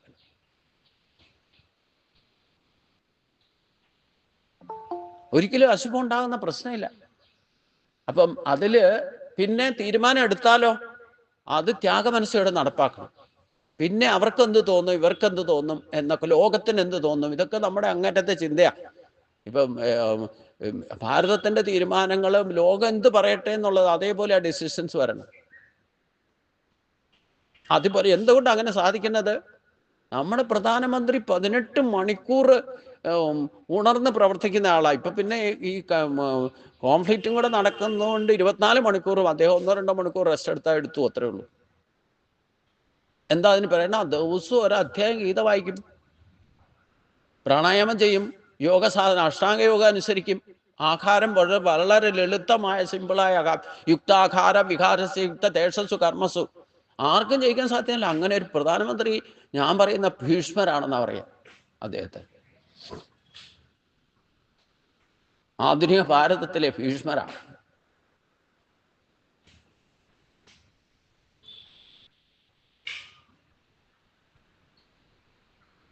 ലോകം അഭിപ്രായം പറയും, നമുക്ക് എല്ലാവരുടെയും വായടപ്പിക്കാനൊന്നും പറ്റില്ല. അത് ആസുരി നല്ലതും ചീത്തയൊക്കെ പറയുന്നുണ്ടാവും. അതൊന്നും ഒരു പ്രശ്നമല്ല. ആ തീരുമാനം എടുത്താൽ, അതാ ഞാൻ പറഞ്ഞേ, ബാക്കിയുള്ളവരുടെ അഭിപ്രായങ്ങളും ത്യജിക്കാന്ന് പറഞ്ഞാൽ എല്ലാം ത്യജിക്കണം.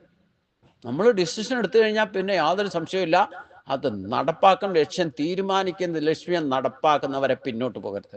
അതാണ് ഇവിടെ ഭഗവാൻ പറഞ്ഞത്, കർമ്മണോക്കെ വിബോധവ്യം ബോധവ്യം ച വികർമ്മണാക അകർമ്മണച്ച ബോധവ്യം ഗഹന കർമ്മണോ ഗതി. പിന്നെന്താ ഗതി എന്നുള്ളത് പിന്നെ സംഭവിക്കും. അത് സംഭവിക്കില്ല. നമ്മളിപ്പോൾ കുട്ടികളെ പഠിപ്പിക്കാൻ തന്നെ ശ്രദ്ധിച്ചിട്ടുണ്ടോ? ഗുരുക്കന്മാർ പറഞ്ഞിരിക്കുന്നത്, ഒരു ഗുരു ക്ലാസ് എടുക്കുകയാണെങ്കിൽ പഠിപ്പിക്കുമ്പോൾ ഞാനിപ്പോൾ പറയുന്നത് തന്നെ നിങ്ങൾ 50% ലൈവായിട്ട് അത് ഗ്രഹിച്ചോളുക. 50% ഗ്രഹിച്ചാൽ മതി. 100% ഞാൻ പറയുന്നത് നിങ്ങൾ സ്വീകരിക്കേണ്ട. 50% നിങ്ങൾ മനസ്സിലാക്കിയാൽ മതി. 50% എങ്കിലും. ബാക്കി 25% നിങ്ങൾ വീട്ടിൽ പോയിട്ട് ഈ ഗീത സ്വയം വിചാരം ചെയ്യണം. കാണാപ്പാടം പഠിക്കലൊക്കെ നിങ്ങൾ പഠിക്കും, എനിക്കറിയാം. ശ്രദ്ധയോടുകൂടി പഠിക്കാൻ, ചൊല്ലാൻ പഠിക്കും, അതൊന്നുമല്ല. അത് പുസ്തകജ്ഞാനമായുള്ളൂ. പക്ഷേ സ്വവിചാരം ചെയ്യണം, യുക്തി വിചാരം ചെയ്യണം. എൻ്റെ സ്വഭാവം അനുസരിച്ചുകൊണ്ട് ഈ പറഞ്ഞ കാര്യം എനിക്ക് എന്ത് ചെയ്യാൻ സാധിക്കും? 25%. 50% ഞാൻ പറഞ്ഞതിൽ നിന്ന് നിങ്ങൾ മനസ്സിലാക്കുക. അത് വെച്ചുകൊണ്ട് 25% നിങ്ങളുടെ ബുദ്ധി ഉപയോഗിച്ചുകൊണ്ട്, നിങ്ങളുടെ സ്വഭാവം അനുസരിച്ചുകൊണ്ട്, നിങ്ങളുടെ പരിസ്ഥിതി അറിഞ്ഞുകൊണ്ട് ഞാൻ ഈ കാര്യത്തിൽ എന്ത് ചെയ്യാൻ സാധിക്കും എന്ന് തീരുമാനമെടുക്കുക. 25% അനുഭവത്തിലെത്തിക്കുക എന്ന് പറഞ്ഞാൽ, എന്നിൽ നിന്ന് 50% കേട്ടതും 25% നിങ്ങൾ യുക്തി വിചാരം ചെയ്തുണ്ടാക്കിയതും. അപ്പൊ തന്നെ ആയില്ലേ 75%. പിന്നെ 25% മുഴുവൻ പറ്റില്ല. ഒരു 20% നിങ്ങൾ അത് അനുഭവത്തിലെത്തിക്കുക എന്ന് പറഞ്ഞാൽ അത് ചെയ്യാന്നർത്ഥം. എന്താണോ യുക്തി സഹജമായിട്ട് നിങ്ങൾ തീരുമാനമെടുത്തത് അത് ത്യാഗമനസ്സോടെ നടപ്പാക്കുക. അതിൻ്റെ റിസൾട്ട് കാലം പറയും. അതാണ് കർമ്മത്തിൻ്റെ ഗതി ഗഹനമാണെന്ന്. ഒരു കുട്ടി പരീക്ഷയ്ക്ക് പഠിക്കുമ്പോൾ പോലും ക്ലാസ്സിൽ നിന്ന് ടീച്ചർ പഠിപ്പിക്കുമ്പോൾ 50% ക്യാച്ച് ചെയ്യുക. പിന്നെ 25% വീട്ടിൽ പോയിട്ട് സ്വയം റിവിഷൻ നടത്തുക. 25% അനുഭവത്തിലൂടെ എന്ന് പറഞ്ഞാൽ പരീക്ഷ എഴുതുക. 75% ക്യാച്ച് ചെയ്ത ഒരു കുട്ടിക്ക് പരീക്ഷ എഴുതുമ്പോൾ 75% മാർക്ക് കിട്ടുന്നുള്ളത് ഉറപ്പല്ലേ? പക്ഷേ ബാക്കി 25% റിസൾട്ട് വരുമ്പോഴേ അറിയുള്ളൂ.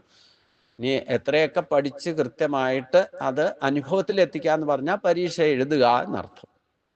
ഇതിനിടയ്ക്ക് ഞാനെന്ന വിചാരമോ ഇതിൻ്റെ ഫലം എന്താണെന്നോ ഒന്നും ചിന്തിക്കാൻ പോകരുതെന്ന് പറഞ്ഞിട്ടുണ്ട്. അപ്പം എന്താണ് പഠിക്കേണ്ടത് കൃത്യമായിട്ട് പഠിക്കുക. ക്ലാസ്സിലിരുന്ന് പഠിപ്പിക്കുമ്പോൾ ഈ 50% ക്യാച്ച് ചെയ്യണമെന്നുണ്ടെങ്കിൽ 100% അവിടെ പ്രസൻ്റ് ആയിരിക്കണം, ശ്രദ്ധ ഉണ്ടായിരിക്കണം. അതിൽ നിന്ന് വേണ്ടത് മാത്രം 50% ക്യാച്ച് ചെയ്യുക. അവരവരുടെ സ്വഭാവം അനുസരിച്ചുകൊണ്ട് അത് നമ്മുടെ സ്വഭാവം സാത്വികരായിട്ടുള്ളത് ചിലപ്പോൾ 100% ക്യാച്ച് ചെയ്യും.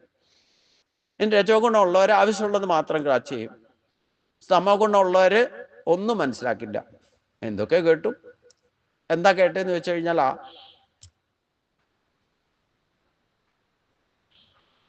അത് പോയിട്ട് റിവിഷൻ നടത്തിയിട്ട് പഠിക്കുന്ന ആൾക്ക് അശുഭം ഉണ്ടാകുന്ന പ്രശ്നമില്ല, പരീക്ഷയിൽ തോക്കുന്ന പ്രശ്നമില്ല. പരീക്ഷയുടെ റിസൾട്ടിനെ പറ്റി ചിന്തിക്കുകയും വേണ്ട. നിങ്ങൾ ചെയ്യാനുള്ള ചെയ്തു കഴിഞ്ഞാൽ പിന്നെ എന്തിനു നിങ്ങൾ വറീഡാവണം? അത് കാലമാ പറയാ അല്ലേ? പരീക്ഷ എഴുതാൻ റിസൾട്ട് ഓൺ ദി സ്പോട്ടിലല്ലല്ലോ. അപ്പം കർമ്മത്തിന്റെ ഗതി എന്താന്ന് മനസ്സിലാക്കണം എന്നുണ്ടെങ്കിൽ നമുക്ക് അത് സംഭവിച്ചു കഴിയുമ്പോഴേ അറിയുള്ളൂ. അതുകൊണ്ടാണ് കർമ്മത്തിന്റെ ഗതി ഗഹനമാണ് എന്ന് പറഞ്ഞത്. ഒരേ കാര്യം ഒരു വിധത്തിൽ ചെയ്താൽ നന്മയിലേക്കും, അതേ കാര്യം ശ്രദ്ധയില്ലാതെ ചെയ്താൽ അത് തിന്മയിലേക്ക് പോകും. അതാണ് കർമ്മത്തിന്റെ ഗതി തീരുമാനിക്കാൻ പറ്റില്ല. ഞാൻ പറഞ്ഞല്ലോ, ഏറ്റവും നല്ല ഉദാഹരണമാണ് പന്ത് തട്ടുന്നത്. നിങ്ങളെ എത്ര ട്രെയിനിങ് തന്നിട്ട് ഒരു പന്ത് തന്നിട്ട് ഇതാ പോസ്റ്റിലേക്ക് അടിക്കാൻ പറഞ്ഞാൽ നിങ്ങൾ കാലുകൊണ്ട് എപ്രകാരം തട്ടുന്നു അതനുസരിച്ച് പന്തിന്റെ ഗതി പോവുക. അതുകൊണ്ട് കർമ്മത്തിന്റെ ഗതി ഗഹനമാണെന്ന് പറഞ്ഞത്. ഈ മനസ്സുകൊണ്ട് തീരുമാനമെടുക്കുന്നത് ഇഷ്ടം പോലെ ഉദാഹരണമുണ്ട്. അതൊക്കെ അശുഭങ്ങളിലായിരിക്കും ചെന്ന് അവസാനിക്കും. കാരണം 90% മനുഷ്യരും ഇങ്ങനെയാ. ബുദ്ധി കൊണ്ട് തീരുമാനം എടുക്കാനുള്ള കഴിവ്, കൃത്യനിശ്ചയം, ഭക്തി, വിവേചന ശക്തിയൊന്നും ഇന്നുള്ളവർക്ക് തീരെ ഇല്ലാത്തത് കൊണ്ട് എല്ലാം ഉപരിപ്ലവമായിട്ട് ചാടിപ്പടച്ചിട്ട് കണ്ടതിൻ്റെ കേട്ടതിൻ്റെ പിന്നാലെ ഒക്കെ പരസ്യത്തിൻ്റെ പിന്നാലെയൊക്കെ തീരുമാനം എടുക്കൂ. എന്നിട്ട് ഒന്നും ഞാൻ പറഞ്ഞില്ല, ഭക്തിയുള്ളവർ പോലും ഈ ടി വിയിലോ അതിലും ഇതൊക്കെ വരുന്ന പരസ്യം കണ്ടിട്ട് അത് ഉടനെ ബുക്ക് ചെയ്ത് അവനവൻ്റെ നമ്പറും കൊടുത്ത് എന്നിട്ട് VIP ആയിട്ട് പാഴ്സൽ വരുമ്പോഴാണ് 5000 രൂപയുടെ ബില്ല് അടയ്ക്കണം എന്ന് പറയുമ്പോഴാണ് കരച്ചില്ല. പിന്നെ ഞാൻ പോസ്റ്റ് ഓഫീസിൽ വർക്ക് ചെയ്യുമ്പോൾ കണ്ടിട്ടുള്ളതാ. ആ പുസ്തകം ഈ പുസ്തകം ഇല്ലെങ്കിൽ എന്താ പ്രത്യേകം മറ്റേ മഹാലക്ഷ്മിയുടെ വിളക്ക് അത് ഇതെന്ന് പറഞ്ഞ് യന്ത്രതന്ത്രങ്ങളൊക്കെ ഉണ്ട് എല്ലാത്തിലും. അത് തന്നെ ഭഗവാൻ 3 ശ്ലോകത്തിൽ 2-ാം അധ്യായത്തിൽ നമുക്ക് പറഞ്ഞു തന്നിട്ടുണ്ടല്ലോ. ഒരുപാട് ഫലസിദ്ധികളുണ്ടാവും. പുണ്യഫലങ്ങളുടെ മനോഹരമായ വാക്കുകൾ കൊണ്ടിട്ട് അതിലൊക്കെ നമ്മളെ പെടുത്തും എന്നർത്ഥം. പുണ്യഫലങ്ങളുടെ ലക്ഷ്യമൊക്കെ തന്നിട്ട് അങ്ങനെ എത്ര കേസുകളാ. അതൊക്കെ ഒറ്റയടിക്ക് പരസ്യം കണ്ടിട്ട് മനസ്സുകൊണ്ട് തീരുമാനം എടുക്കും, എന്നിട്ട് ഓർഡർ കൊടുക്കും. എനിക്ക് തന്നെ ചിലപ്പം ഞാനിപ്പോൾ ഒരു മരുന്നിന് വേണ്ടിയിട്ട്, എന്തോ ഒരു അസുഖത്തിൻ്റെ മരുന്നിന് വേണ്ടിയിട്ട് ഒരു എന്താ പറഞ്ഞേ ഒരാവേശത്തിന് പോയിട്ട് ബുക്ക് ചെയ്തു. അത് കഴിഞ്ഞ് അത് വന്നു കഴിഞ്ഞപ്പോഴത്തേനും എനിക്ക് അതിൻ്റെ ഗുണവും ദോഷവും മനസ്സിലായി. വെറുതെ പൈസ കളയണ്ടെന്ന് വെച്ചുകൊണ്ട് ഞാൻ റെഫ്യൂസ് ചെയ്തു. എന്നിട്ട് എന്താ പൂണ്ടുപാട് വിളി എന്തിനാ വെച്ചാൽ ഞാനത് എൻ്റെ കാര്യം എന്താണെന്ന് മനസ്സിലായി. അതുകൊണ്ട് എനിക്ക് വേണ്ടാന്ന് പറഞ്ഞു. കാരണം പേയ്മെൻറ്റ് ഓൺ ഡെലിവറിയാണ്. അതുകൊണ്ട് നമ്മൾ രക്ഷപ്പെട്ടു. നേരത്തെ അയച്ചിരുന്നെങ്കിൽ പൈസ പോയാൽ. അപ്പം ഇങ്ങനെയൊക്കെ സാധാരണ ദേഹബോധം ഉള്ളിടത്തോളം കാലം ഇങ്ങനെയുള്ള പ്രശ്നങ്ങളൊക്കെ ഞാനിപ്പോൾ ഞാൻ കൃത്യനിശ്ചയം, ഭക്തി, ഇതൊക്കെ വേദനശക്തിയൊക്കെ യൂട്ടിലൈസ് ചെയ്യുന്നുണ്ട്. പക്ഷേ 60% ഉള്ളൂ എന്ന് പറഞ്ഞാൽ 100% അല്ല എന്ന് പറഞ്ഞതിൻ്റെ 100% ആകാൻ സാധ്യമല്ല. കാരണം നമ്മൾ സാധാരണ ഈശ്വരൻ്റെ ശക്തി എന്ന് പറഞ്ഞാൽ 6 ശക്തികളാണ് ഭഗവാൻ തന്നെ പറയുമ്പം.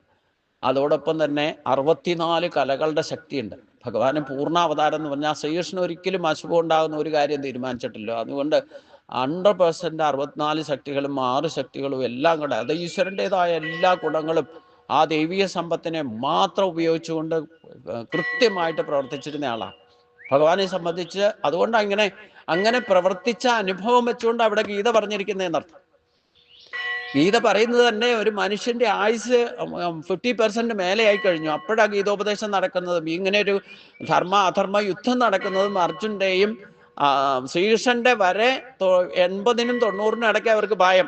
പിന്നെ 36 വർഷമേ രണ്ടുപേരും ഈ ധർമ്മപുത്രർ വരെ രാജ്യം ഭരിച്ചിരിക്കുന്നത് 36 വർഷമുള്ളൂ.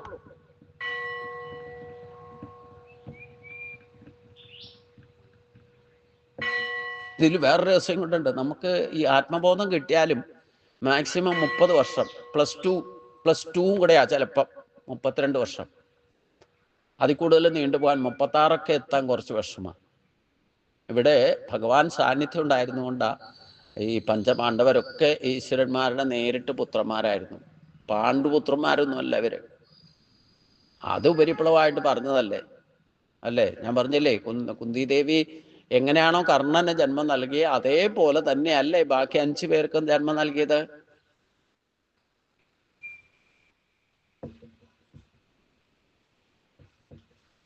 അപ്പൊ നമ്മള് ഇപ്പൊ ഭഗവാന്റെ തന്നെ ജന്മം നിശ്ചയിച്ച് ഭഗവാൻ ഒരു കാര്യം തീരുമാനിച്ചാലേ അവിടെ ഈ സമൂഹത്തിന്റെ നന്മയും സമൂഹം എന്ത് വിചാരിക്കും ഇതൊന്നും നോക്കിയിട്ടൊന്നുമല്ല ഭഗവാൻ ഒരു കാര്യം ചെയ്യാം.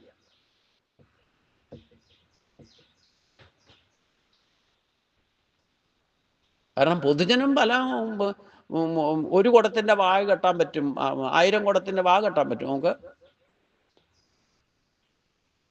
നമ്മൾ പല കാര്യങ്ങളും ഒക്കെ മറ്റുള്ളവർ എന്ത് വിചാരിക്കുന്നൊക്കെ നോക്കിയിട്ടാണ് ചില തീരുമാനങ്ങളൊക്കെ നമ്മൾ മാറ്റുന്നത്. അത് ഈ മനസ്സിന്റെ വികലതയാണ്.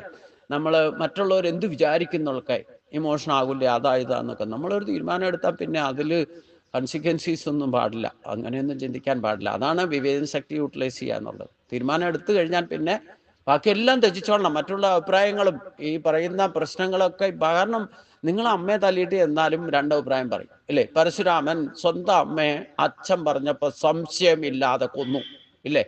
കഴുത്തറുത്ത് കളഞ്ഞു. മഴു കയ്യിലുണ്ടായിരുന്നു. മറ്റും പുത്രന്മാരാരും സമ്മതിച്ചില്ല അമ്മയെ കൊല്ലാൻ പറഞ്ഞിട്ട്. പിതാവ് തന്നെ പറയണേ പരശുരാമൻ കൊന്നു.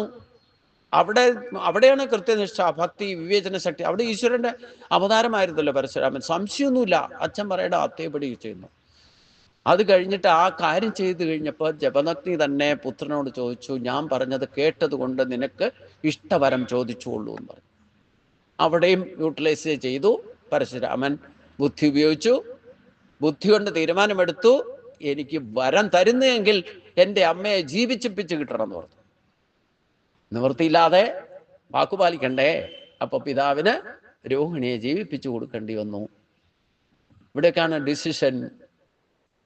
മറ്റു പുത്രന്മാര് ഇതേ അച്ഛൻ്റെ അമ്മയുടെയും പുത്രന്മാരായിരുന്നു. അവർ മനസ്സുകൊണ്ട് തീരുമാനമെടുത്തു, അമ്മയെ എങ്ങനെ കൊല്ലുക? അമ്മയെ കൊല്ലാൻ പാടുമോ? ഇതൊക്കെ സാധാരണ ഉപരിപ്ലവമായിട്ട് സാധാരണ മനുഷ്യ ജീവിതത്തിൽ ഉണ്ടാകുന്ന ഈ മറ്റുള്ളവർക്ക് എന്ത് തോന്നും? ഇല്ലേ, അമ്മയെ കൊല്ലുന്നത് എങ്ങനെയാ? ഈ രക്തബന്ധവും ആത്മബന്ധവും ഇതൊക്കെ മുറുകി നിൽക്കുന്ന ആർക്കാ? ബന്ധനത്ര എത്തിപ്പെട്ടവർക്കാ. ബന്ധനമുക്തനായവനോ ഇതൊന്നും ബന്ധമല്ല. ശ്രീകൃഷ്ണൻ തന്നെ അമ്മാവനെ കൊന്നു അല്ലേ? സാധാരണ മനുഷ്യർക്ക് അങ്ങനെ പറ്റുമോ? അതാണ് അർജുനും ഭഗവാനും തമ്മിലുള്ള വ്യത്യാസം. അർജുൻ ഇതൊക്കെ ചിന്തിച്ചിട്ടാണ് ഞാൻ യുദ്ധം ചെയ്യില്ല എന്ന്. അവിടെ മനസ്സുകൊണ്ട് അർജുനൻ തീരുമാനം എടുത്തത്, ഞാൻ യുദ്ധം ചെയ്യില്ല എന്ന് പറഞ്ഞു. പിന്നെ ആത്മബോധം ഉണ്ടാകുന്നവരെ ഭഗവാൻ ഉപദേശം കൊടുത്ത് ഭഗവാൻ ചെയ്യാത്ത ഒരു കാര്യവും അർജുനോടും ഇങ്ങനെ ചെയ്യാൻ പറഞ്ഞിട്ടില്ല. അതാണ് ഏറ്റവും വലിയ നോട്ട് ചെയ്യേണ്ട കാര്യം. ഭഗവാൻ ചെയ്യേണ്ട കാര്യങ്ങൾ ചെയ്യേണ്ട സമയത്ത് കൃത്യമായിട്ട് ചെയ്തു. പറയേണ്ട കാര്യങ്ങൾ പറയേണ്ട സ്ഥലത്ത് പറയേണ്ടതുപോലെ പറയുന്നവനായിരുന്നു. അവനവൻ്റെ നിത്യനൈമിത്യ കർമ്മങ്ങൾ ചെയ്യാൻ നമ്മളോട് കൃത്യനിഷ്ഠയോടെ പാലിക്കാൻ ചെയ്യാൻ പറയുന്നുണ്ടെങ്കിലും ഭഗവാൻ കൃത്യമായിട്ട് പ്രകൃതിക്ക് അനുകൂലമായിട്ട് 3 മണിക്ക് എഴുന്നേറ്റ് യോഗ സാധനകളും ആ പ്രാർത്ഥനയും പൂജയും അടക്കം ചെയ്തിട്ട് മറ്റ് ജീവജാലങ്ങളെ വരെ അവരെ പോലും സ്നേഹിക്കുന്ന നമ്മളെ കാണിച്ചു തരുന്നുണ്ട്. എന്നിട്ട് മനുഷ്യന്റെ അടുത്തേക്ക് പോയിരുന്നുള്ളൂ. തൻ്റെ ഭക്തരാണ്, സജ്ജനങ്ങൾ കാത്തു നിൽക്കുന്നുണ്ട് കാണാൻ വേണ്ടിയിട്ട്. സുധർമ്മ കൊട്ടാരത്തിലേക്ക് ദർബാറിന് പോകണമെങ്കിൽ പോലും ഈ പറയുന്ന നിത്യനൈമിത്യ കർമ്മങ്ങളൊക്കെ ചെയ്യാതെ ഭഗവാൻ ഒരു കാരണവശാലും ഒന്നിനും പോയിട്ടില്ല. എന്തിനാ അത് ചെയ്ത് കാണിച്ചു തന്നത്? പൂർണ്ണ മനുഷ്യനായിട്ട് പ്രവർത്തിക്കണമെങ്കിൽ ഇതിൻ്റെ നമ്മൾ 100% ഭഗവാനൊന്നും ആകാൻ സാധിക്കില്ല. അതിൻ്റെ ഒരു 60%, 50% നമ്മുടെ കയ്യിലുണ്ടല്ലോ. ആ 50% ഈശ്വരന്റെ ഗുണങ്ങൾ നമ്മളുണ്ട്. അതിനെ പോഷിപ്പിക്കാനല്ലേ ഭഗവാൻ പറഞ്ഞുള്ളൂ. നിങ്ങൾക്ക് അതനുസരിച്ച് സത്വം ഊർദ്ധം ഗച്ഛന്തി സത്വത്താ. ഊർദ്ധം ഗച്ഛന്തി സത്വ എന്ന് പറഞ്ഞാൽ ഈ സാത്വിക ഭാവം നിങ്ങൾ കൊണ്ടുവന്ന ജീവിതത്തിൽ തന്നെ അശുഭങ്ങൾ ഉണ്ടാകാതെ നിങ്ങൾക്ക് ഉയർച്ച ഉണ്ടാകുന്നല്ലേ പറഞ്ഞത്.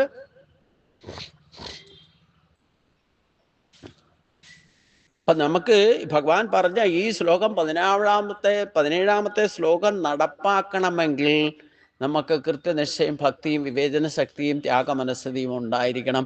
അല്ലാത്തവർക്ക് ഒരിക്കലും ഇത് നടപ്പാക്കാൻ സാധ്യല്ല.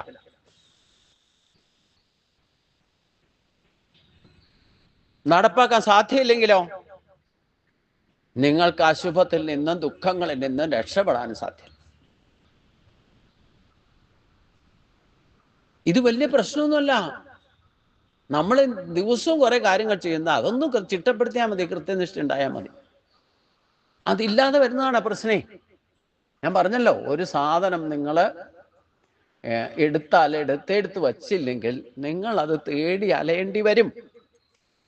നിങ്ങൾ ദിവസവും എടുക്കുന്ന നിങ്ങൾക്ക് ആവശ്യമുള്ള സാധനങ്ങൾ തന്നെ നിങ്ങളൊന്ന് പരീക്ഷിച്ച് നോക്കോളൂ.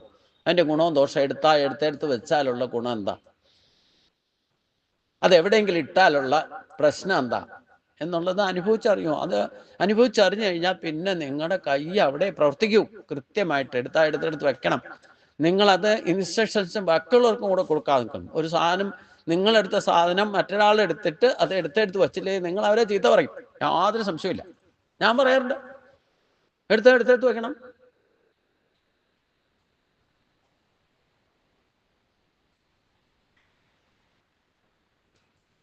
ഇന്നത്തെ തലമുറയ്ക്ക് തീരെ ശ്രദ്ധയില്ല.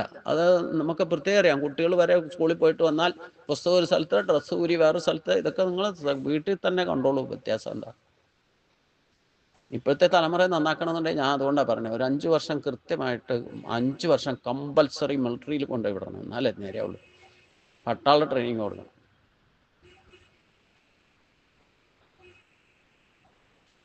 പിന്നെ എല്ലാ കാര്യത്തിലും ഈ പറയുന്ന കർമ്മണോ ഹി വിബോധവ്യം ബോധവ്യം ച വികർമ്മണാഹ അകർമ്മണ ബോധവ്യം ഗഹനാകർമ്മണോ ഗതി. അത്ര സ്ട്രിക്റ്റായിട്ട് പോയാലേ വരുള്ളൂ. ഈ ഹിന്ദുധർമ്മത്തിൻ്റെ അപജയത്തിൻ്റെ ഏറ്റവും വലിയ കാര്യം നമുക്ക് ഒരു കാര്യത്തിലും കൃത്യനിഷ്ഠയില്ല. അതിൻ്റെ ഗുണവും ദോഷവും എന്താണെന്ന് തിരിച്ചറിയുന്നില്ല. എന്നിട്ട് മിഥ്യാചാരം ചെയ്യുകയും ചെയ്യും, ചെയ്യാൻ പാടില്ലാത്തൊക്കെ ചെയ്യുകയും ചെയ്യും. എന്നിട്ടോ കരഞ്ഞു വിളിച്ച് നടക്കുകയും ചെയ്യും. ഒരിക്കലും സമാധാനം ഉണ്ടാകാത്തതിൻ്റെ പ്രശ്നം അതാണ്. ഏതെങ്കിലും ഒരു കാര്യമെങ്കിലും കൃത്യമായിട്ട് ചെയ്യുന്നുണ്ട്. നമ്മുടെ പോലും അധികാരം നമ്മുടെ മുകളിൽ വന്ന് അധികാരം സ്ഥാപിക്കാൻ ശ്രമിക്കുന്നവർ കൃത്യമായിട്ട് അവരുടെ ട്രഡീഷൻ പാലിക്കുന്നുണ്ട്. നിങ്ങൾ ശ്രദ്ധിച്ചോ? ഞാനിതൊക്കെ ആണ് നോട്ട് ചെയ്യുക. ഈ ബൊംബാർമെൻ്റ് മുഴുവൻ എത്ര ഡ്രോണും ആയിരക്കണക്കിനോ ഇപ്പോൾ കൊണ്ടുപോയി ഇന്ത്യ തന്നെ അവിടെ കൊണ്ടുപോയി പാകിസ്ഥാനിൽ കൊണ്ടുപോയിട്ടുണ്ടായിരിക്കും. അവിടെ ഓരോ പൊട്ടുമ്പോഴും അവിടെയുള്ളവർ എന്താ വിളിച്ചിരുന്നതെന്നറിയോ?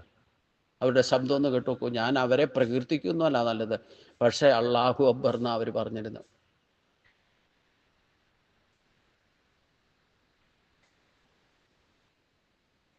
നമുക്കൊരു അശുഭം ഉണ്ടാകുമ്പോൾ, നമുക്കൊരു പ്രശ്നം ഉണ്ടാകുമ്പോൾ നമ്മൾ എത്ര പേരുണ്ട് ഈശ്വരനെ വിളിക്കുന്നവരെ? അതൊരൊറ്റയാളും വിളിച്ച് ഞാൻ കേട്ടുള്ളൂ. ഹേ റാം എന്ന് വിളിച്ചുകൊണ്ട് ശരീരം ത്യജിച്ച ആൾ മഹാത്മാഗാന്ധി മാത്രമാണ്. നമ്മൾ ഭാരതീയത്തിൽ ജനിച്ചു വളർന്നാലും വേണ്ടില്ല, ഹിന്ദുധർമ്മം പാലിക്കുന്നു. ആ ട്രഡീഷൻ ഹിന്ദുധർമ്മം എന്ന് പറയുന്ന ഒരു വ്യക്തി ഉണ്ടാക്കിയ മതമൊന്നും അല്ല അത്. ഒരു വ്യക്തിയെ പറയാനില്ല.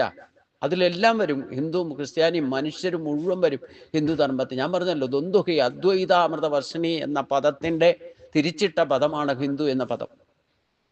എത്ര പേരത് മനസ്സിലാക്കുന്നുണ്ട്? എത്ര പേര് ആചരിക്കുന്നുണ്ട്? നമ്മുടെ അഭയത്തിൻ്റെ ഹിന്ദുക്കൾ തന്നെയാണ് ഹിന്ദുക്കളുടെ അഭയത്തിന് കാരണം. ഇപ്പൊ ഇത്രയും നല്ലൊരു കാര്യം നടന്നിട്ട് ആ ക്ഷേത്രത്തിൽ നടത്താൻ സമ്മതിക്കാത്ത എന്തുകൊണ്ടാ? ഹിന്ദുക്കൾ തന്നെയല്ലേ അത്? അല്ലാതെ ഒരു മുസ്ലിം വന്നിട്ട് എന്നോട് അവിടെ കയറരുത് പറഞ്ഞേ ഇല്ലേ? അവിടെ ഇത് ചെയ്യണ്ടെന്ന് പറഞ്ഞത്?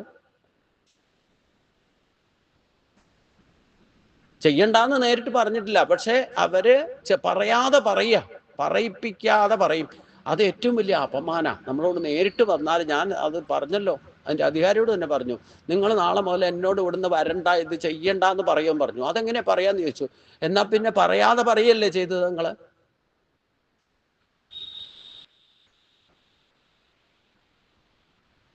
അത് ഏറ്റവും വലിയ അപജയ.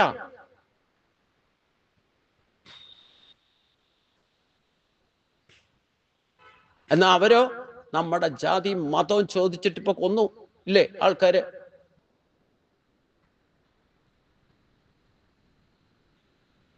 നിസ്സാര കാര്യം പറയാം. ഞാനിപ്പം മൈക്ക് ഓഫ് ചെയ്തിട്ട് പറയാം, ഉറക്കെ പറയാൻ പറ്റില്ല.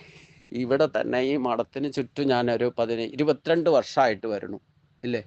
ഇവിടെ ഇപ്പം ഗേറ്റിൻ്റെ അപ്പുറത്തോടെ, ഇപ്പുറത്ത് പിന്നെ ഗേറ്റ് അമ്പലത്തിലേക്കുള്ള മാറ്റമായതുകൊണ്ട് നമുക്ക് പബ്ലിക് റോഡല്ല, പക്ഷേ വടക്കുവശത്തുള്ള ഗേറ്റ് ഇവിടെ വന്നവർക്ക് മനസ്സിലാകും.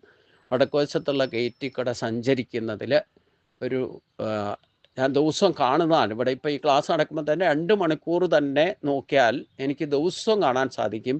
ആ വഴി കൂടെ അമ്പലത്തിൻ്റെ തന്നെ ചുറ്റുവട്ടമുള്ള റോഡാണ്. അതിൽ കൂടെ നടക്കുന്നത് 90% മുസ്ലിങ്ങളാണ്. അവര് ഞാൻ വച്ചേക്കണം ബോർഡ് അവിടെ നിന്ന് വായിക്കുന്നത് അവരാ.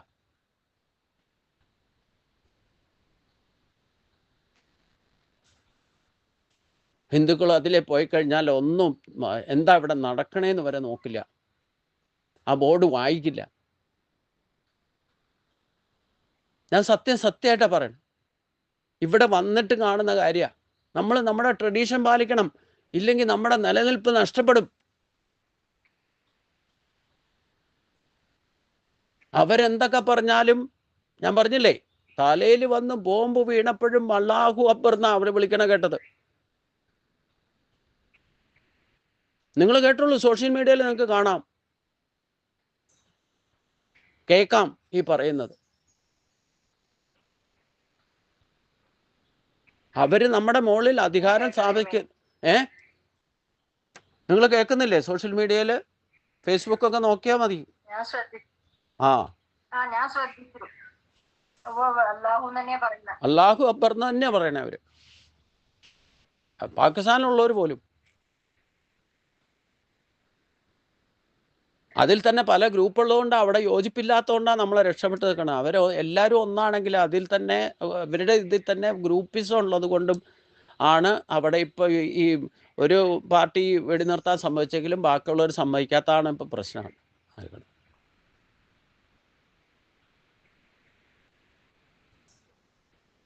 ഭരിക്കുന്നവർക്ക് പോലും ശരിക്കും ഭരിക്കാൻ സാധിക്കുന്നില്ല, അവിടെ ഗ്രൂപ്പിസം ഉണ്ട്. അതുകൊണ്ട് രക്ഷപ്പെട്ട് നിൽക്കുക.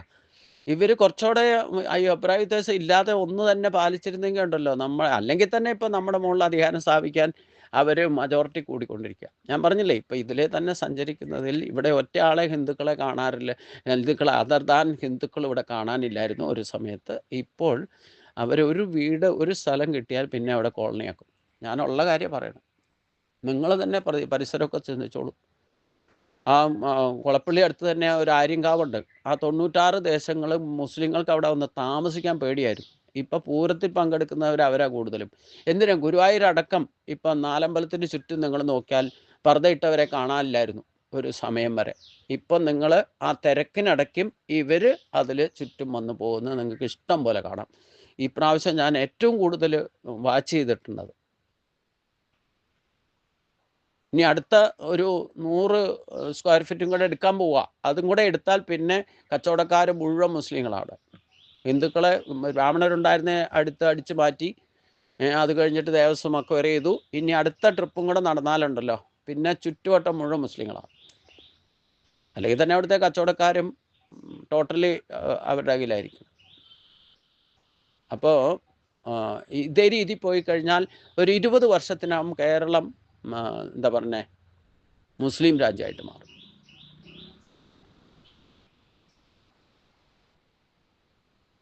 എന്തുകൊണ്ട് അവർക്ക് വിജയം സാധിക്കുന്നു? അതാണ് നമ്മൾ നോട്ട് ചെയ്യേണ്ടത്. കർമ്മണോക്കെ ബോധവ്യം ബോധവ്യ. അവരെന്തൊക്കെ പറഞ്ഞാലും വെള്ളിയാഴ്ച ദിവസമെങ്കിലും 3 നേരം നിസ്കരിക്കും. എല്ലാം കടയോ എന്തുണ്ടെങ്കിലും എല്ലാം അടച്ചു പൂട്ടിയിട്ട് പള്ളി പോവും. നമുക്ക് വേറെ പണിയൊന്നും ഇല്ലെങ്കിൽ മാത്രം അമ്പലത്തിൽ പോവുക അടുത്തുള്ള. വേറെ എന്തെങ്കിലും ഉണ്ടെങ്കിൽ പിന്നെ മാറ്റിവെക്കും. എളുപ്പം മാറ്റി വെക്കാവുന്ന അതാണല്ലോ. ഇനി പോയാൽ വെറുതെ വഴിപാട് കഴിക്കുന്ന പോലെ പോയിട്ട് വരും. അവിടെ എന്താ നടക്കണമെന്നോ എന്തിനാ നടക്കണമെന്നോ നാമം ജയിക്കണേ എന്തിനാ ക്ഷേത്ര ദർശനം എന്തിനാ ആർക്കും അവബോധമൊട്ടും ഇല്ലാതാനും അത് ഉണ്ടാക്കാനായിട്ട് ശ്രമിക്കുകയില്ല. എന്നിട്ട് എന്നും തമ്മിത്തല്ലും കാര്യങ്ങളും കുത്തിത്തിരിപ്പും. ഇങ്ങനെ എന്തെങ്കിലും നല്ല കാര്യം ആരെങ്കിലും ചെയ്യാൻ ചെന്നാൽ അതിനെ അനുവദിക്കാതിരിക്കുക. അതൊക്കെ ഹിന്ദുക്കൾ തന്നെയാണ് ചെയ്യണം, യാതൊരു സംശയവുമില്ല. എനിക്ക് കേരളത്തിൽ 22 വർഷം പ്രവർത്തിച്ചിട്ടുള്ള അനുഭവമുണ്ട്. ഞാനിതിൻ്റെ 10% ഒരു 10%, ഒരു 10 വർഷം നോർത്ത് ഇന്ത്യയിൽ പ്രവർത്തിച്ച് ഇതിൻ്റെ ഇരട്ടി ഫലം കിട്ടിയതിനെന്ന് എനിക്കറിയാം. അത് മോഹൻജി വരെ എന്നോട് പറഞ്ഞു. ശങ്കരാചാര്യ പോലും ഇവിടുന്ന് പോകാൻ കാരണം അതുകൊണ്ടാണ്.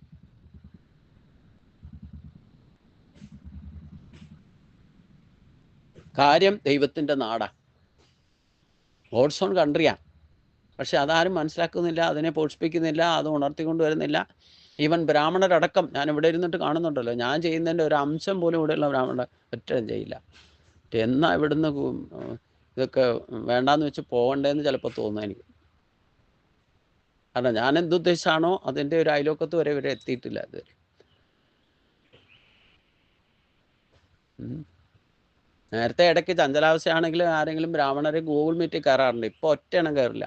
ദിവസവും ഞാൻ ലിങ്ക്, എൻ്റെ ഡ്യൂട്ടി ഞാൻ ചെയ്യും, ലിങ്ക് അയച്ചു കൊടുക്കും. ലിങ്ക് കിട്ടിയില്ല എന്ന് പറയല്ലോ. അതെ, നീ കാരണം കാത്തിരിക്കുന്നവർക്കേ ലിങ്ക് കിട്ടാഞ്ഞിട്ടാ കയറാത്തതെന്ന് പറയും. അതുകൊണ്ട് ദിവസവും പോസ്റ്റ് ചെയ്യും. ഞാൻ ഇടയ്ക്ക് പോസ്റ്റ് ചെയ്യൽ നിർത്തി. അപ്പോൾ പിന്നെ അവർ തന്നെ ആരോ പറഞ്ഞു പോസ്റ്റ് ചെയ്യണം, അങ്ങ് പോസ്റ്റ് ചെയ്യാതിരിക്കരുതെന്ന് പറയും. അപ്പോൾ നമ്മൾ നമ്മുടെ ഡ്യൂട്ടി ചെയ്യാം, ത്യാഗമനസ്ഥിതി, ഇത്രേ ഉള്ളൂ. തീരുമാനം എടുക്കുക, ചെയ്യുക. അതിപ്പോൾ ഒരു 5 ഗ്രൂപ്പിൽ ദിവസം പോസ്റ്റ് ചെയ്യുന്നുണ്ട്. അതിൽ നിന്ന് ആ ഗ്രൂപ്പിൽ നിന്ന് നമ്മുടെ ഗ്രൂപ്പിൽ നിന്ന് മാത്രമേ ആരെങ്കിലുമൊക്കെ കയറുന്നുള്ളൂ. അതിൽ 260 പേരുണ്ട് ഇപ്പോൾ ഗ്രൂപ്പിൽ. അവരൊക്കെ കയറിയാൽ ഇതിനകത്ത് നിൽക്കാൻ സ്ഥലം ഉണ്ടാവില്ല ഗൂഗിൾ മീറ്റിൽ. പക്ഷെ കയറില്ല. അപ്പം എന്താ ചെയ്യേണ്ടത്, എന്താ ചെയ്യാൻ പാടില്ലാത്ത, എന്താണ് കേൾക്കേണ്ടത്, എന്താണ് കേൾക്കാൻ പാടില്ലാത്ത, എന്താണ് അറിയേണ്ടത്, എന്താണ് അറിയാൻ പാടില്ലാത്ത, ബോധമില്ല എന്നർത്ഥം. ഭഗവാൻ ഇവിടെ പറഞ്ഞ അതുകൊണ്ടാണ് അശുഭങ്ങൾ ഉണ്ടാകുന്നത്. കർമ്മണോഖ്യ ബോധവ്യം ബോധവ്യം, ഈ ഒരൊറ്റ ശ്ലോകം വച്ചിട്ട് ഇന്നത്തെ ക്ലാസ് അവസാനിപ്പിക്കേണ്ടി വരും. ഇപ്പൊ തന്നെ 11:30 ഇത് വെച്ചിട്ട് ഗുരുവായൂർ വരെ ഞാൻ ജ്യോത്സ്യന്മാരുമായിട്ട് വഴക്കുണ്ടാക്കിയതാണ്. അവസാനം ദേവജ്ഞൻ തന്നെ പറഞ്ഞു ആ ശ്ലോകം ഒന്നോടെ വ്യാഖ്യാനിച്ചു തരാൻ പറഞ്ഞു. അപ്പോൾ ഉറപ്പല്ലേ അവരാരും പഠിച്ചിട്ടില്ല എന്ന്? ഞാൻ പറയുന്ന കേട്ടിട്ട് അവിടുത്തെ തന്ത്രിയുടെ സ്ഥാനത്ത് അവിടെ ഇരുന്ന ആള് പോലും ചോദിച്ചു ഇദ്ദേഹം ആരാന്ന്. എന്നാൽ എന്നോട് നേരിട്ട് ചോദിച്ചിട്ടില്ല, വേറെ ആരോട് ചോദിച്ചു എന്ന് പിന്നീടാണ് ഞാൻ അറിയുന്നത്.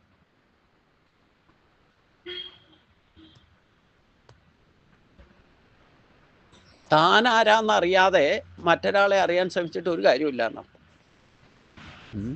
നമ്മളുള്ള ഈശ്വരശക്തിയെ ഉണർത്തിയാൽ മാത്രമേ മറ്റൊരാളിലെ ഈശ്വരശക്തിയെ നിങ്ങൾക്ക് അറിയാൻ സാധിക്കൂ. അതുകൊണ്ടാണ് ഞാൻ പറഞ്ഞ ഒരു കഴുതയ്ക്ക് ഒരു കഴുതയെ മനസ്സിലാക്കാൻ പറ്റുള്ളൂ, ഒരു മടിയനെ ഒരു മടിയനെ മനസ്സിലാക്കാൻ പറ്റൂ, ഒരു ഭക്തനെ മനസ്സിലാക്കാൻ പറ്റും.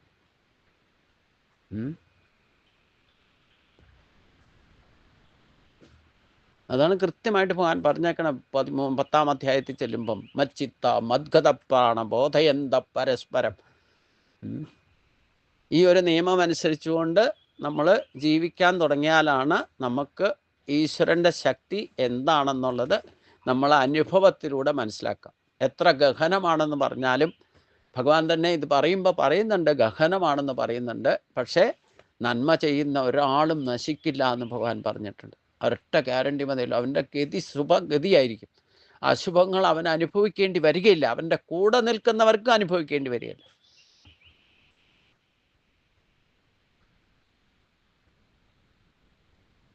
ഒരു കുടുംബത്തിൽ ഒരാൾ ഇതനുസരിച്ച് ഈ ബോധത്തിൽ പ്രവർത്തിക്കാൻ തുടങ്ങിയാൽ മതി, ആ കുടുംബം തന്നെ അറിയാതെ തന്നെ രക്ഷപ്പെടും. പിന്നെ എല്ലാ കാര്യത്തിലും കുറച്ചെങ്കിലുമൊക്കെ ഫോളോ അപ്പ് ഉണ്ടാവുന്നർത്ഥം. നമ്മൾ തന്നെ ഒരു പൂജ നടത്തിയാൽ ആ പൂജ അതിൻ്റെ ഉള്ള സാധനങ്ങളൊക്കെ മേടിച്ചുകൊണ്ട് വെച്ച് പൂജാരി വന്ന് പൂജയിൽ അതിനുള്ള പരികർമ്മികളുണ്ട്. അതുകൊണ്ട് അതിലൊന്നും നമ്മൾ ഇൻ്റർഫെയർ ചെയ്യേണ്ട. അവർ വേണ്ടതൊക്കെ ഒരുക്കോടും അവസാനം ദക്ഷിണ കൊടുത്താൽ മാത്രമേ അവർ ശ്രദ്ധിക്കൂ, അത് മാത്രമേ ശ്രദ്ധിക്കുള്ളൂ. പക്ഷേ പൂജ കഴിയുന്ന സമയത്ത് നമ്മളോട് പറയും എല്ലാവരെയും വിളിച്ചോളൂ കേട്ടോ, തൊഴാൻ വന്നോളൂ എന്ന്, അല്ലേ? അല്ലാതെ ആ പൂജ നടക്കുന്ന നോർത്ത് ഇന്ത്യയിൽ നിങ്ങൾ പോയി നോക്കണം, ആരാണോ പൂജ ഏൽപ്പിച്ച അവരെ മുമ്പിലിരുത്തിക്കൊണ്ടേ പൂജാരി പൂജ ചെയ്യൂ. ആ കഴിയുന്നവരെ അവിടെ ഇരുത്തിക്കണം. ഹോമം നടത്തിയാൽ അവരെയും പങ്കെടുപ്പിക്കും, മന്ത്രം ജപിച്ചാൽ അവരെയും പങ്കെടുപ്പിക്കും. ഇവിടെ എന്താ കുഴപ്പമെന്ന് ചോദിച്ചു കഴിഞ്ഞാൽ, ബ്രാഹ്മണൻ്റെ വീട്ടിലാലും ഒരു ഗണപതിയോമോ ഒരു ത്രികാല പൂജയൊക്കെ നടന്നിട്ടുണ്ടെങ്കിൽ തൊഴാറായി എന്ന് പറയുമ്പോൾ മാത്രമേ എല്ലാവരും അങ്ങോട്ട് ചെല്ലൂ. അത് തന്നെ വേറെ എന്തെങ്കിലും തിരക്കുണ്ടെങ്കിൽ അവരെ ആ ഭൂമുഖത്തിട്ട് കാണുകയില്ല.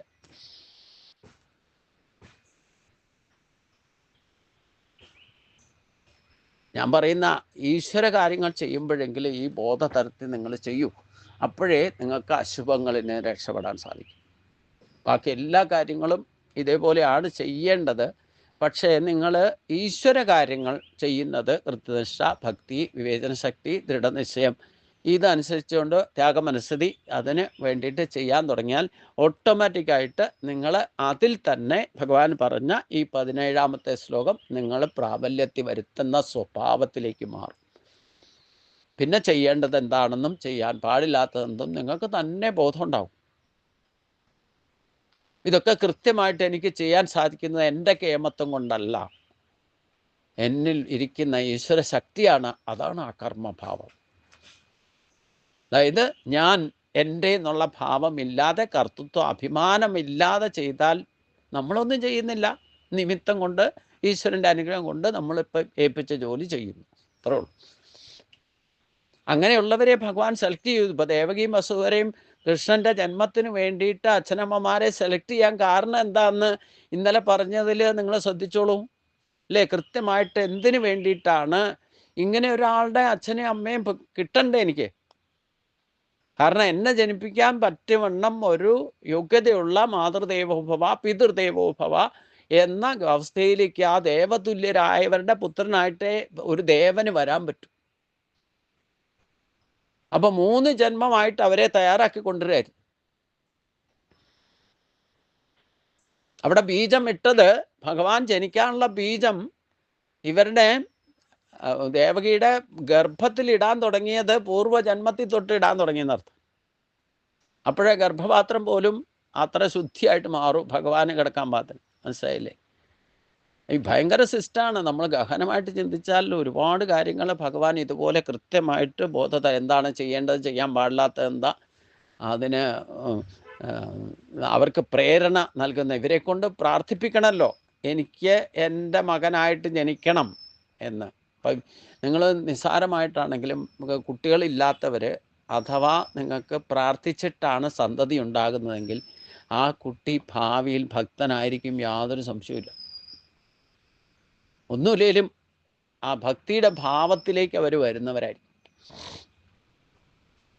ദൈവീയ സമ്പത്തോടു കൂടിയായിരിക്കും. പ്രാർത്ഥിക്കുമ്പോൾ തന്നെ ബീജം അവിടെ ഇട്ട് കഴിഞ്ഞു ദൈവീയ സമ്പത്തിൻ്റെ.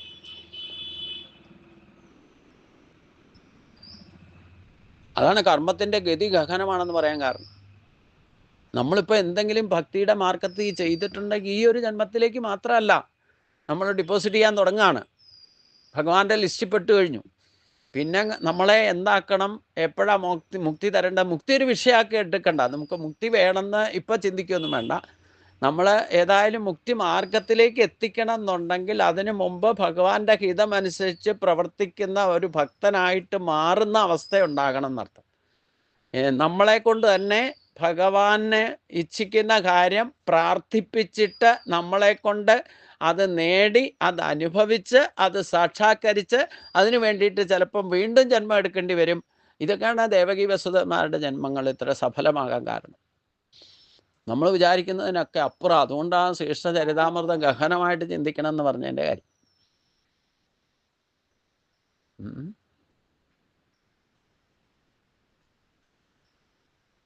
ഇപ്പം എൻ്റെ ജന്മം പോലും മുത്തശ്ശിയും അമ്മയൊക്കെ പ്രാർത്ഥിച്ചിട്ടുണ്ടായതാണെന്ന് ഇപ്പോഴാണ് എനിക്ക് മനസ്സിലാവണം. മുത്തശ്ശി എന്ന് പറഞ്ഞാൽ അമ്മയുടെ അമ്മ. മുത്തശ്ശിയും എനിക്ക് അവസാന കാലത്ത് കാണാൻ പറ്റില്ല, പക്ഷേ 80 വയസ്സ് വരെയൊക്കെ ഞാൻ കണ്ടിട്ടുണ്ട് മുത്തശ്ശി. ഞാൻ പട്ടാളത്തിൽ ജോലിക്ക് പോകുമ്പോഴൊക്കെ, അതിന് മുമ്പ് കാണാൻ പറ്റില്ല, 1 വർഷം കഴിഞ്ഞ് വന്നിട്ട് അവിടെ പോയിട്ട് അനുഗ്രഹമൊക്കെ വാങ്ങിയിട്ടുണ്ട്. പിന്നെ ഉള്ള രണ്ടാമത്തെ വരവ് ആയപ്പോഴത്തേനും മുത്തശ്ശി പോയി. അപ്പം മുത്തശ്ശി എപ്പോഴും ഇരുന്ന് പറയാറുള്ളതാണ്, ഞാൻ ഓരോ കുട്ടികൾക്കും, മക്കൾക്ക് പേരക്കുട്ടികൾക്ക് വേണ്ടിയിട്ട് അവർക്കും കുട്ടികളായിട്ടുണ്ട്, അതൊക്കെ കണ്ടിട്ടാണ് മുത്തശ്ശി പോയത്. അപ്പം ഇങ്ങനെ ഓരോ ഇത്ര നാമം ജപിച്ചത് ഇന്ന കുട്ടിക്ക് വേണ്ടിയിട്ടാണ് ജപിക്കുന്നതെന്ന് മുത്തശ്ശി പറയാറ്.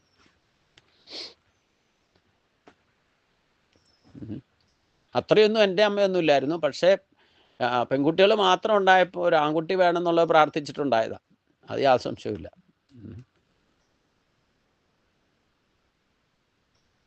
അപ്പോൾ ഞാൻ പറയുന്നത് എന്താണെന്ന് വെച്ച് കഴിഞ്ഞാൽ, നമ്മൾ ഈശ്വര കാര്യങ്ങൾ ചെയ്യുമ്പോഴെങ്കിലും ഈ ഒരു ബോധതലത്തിൽ നിന്നുകൊണ്ട് ചെയ്യാൻ ശ്രമിക്കുക.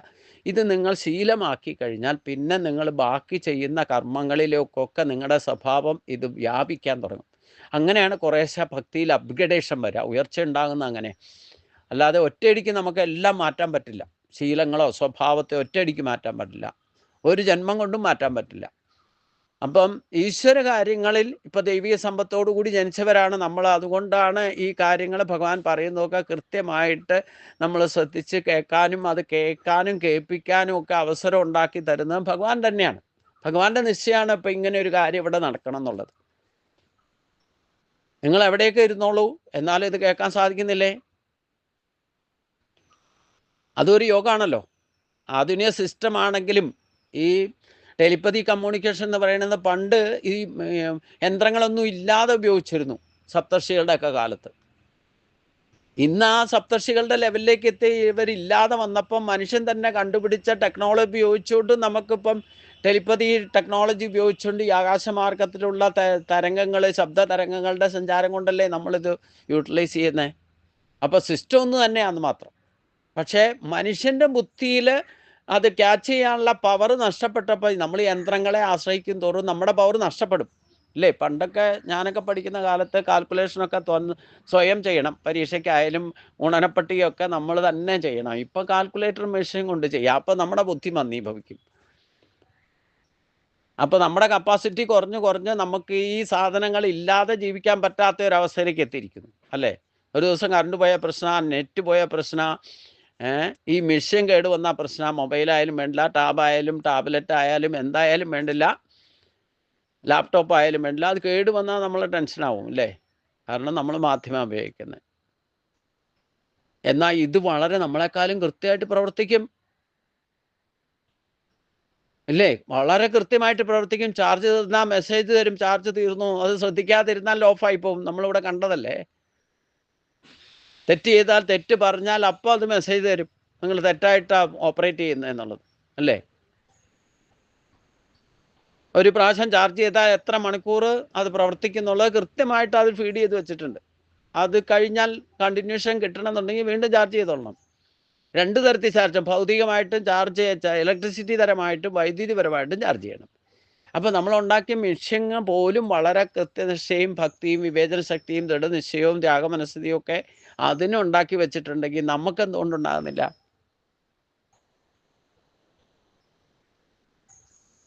നമ്മൾ ഇതിനൊക്കെ ആശ്രയിക്കുന്നതുകൊണ്ട് നമുക്ക് ഇതിൻ്റെ ആവശ്യമില്ലല്ലോ അല്ലേ? നമ്മൾ തോന്നിയാസായാലും മെഷീൻ പറയുന്നതല്ലേ നമ്മൾ കേൾക്കുള്ളൂ അല്ലേ?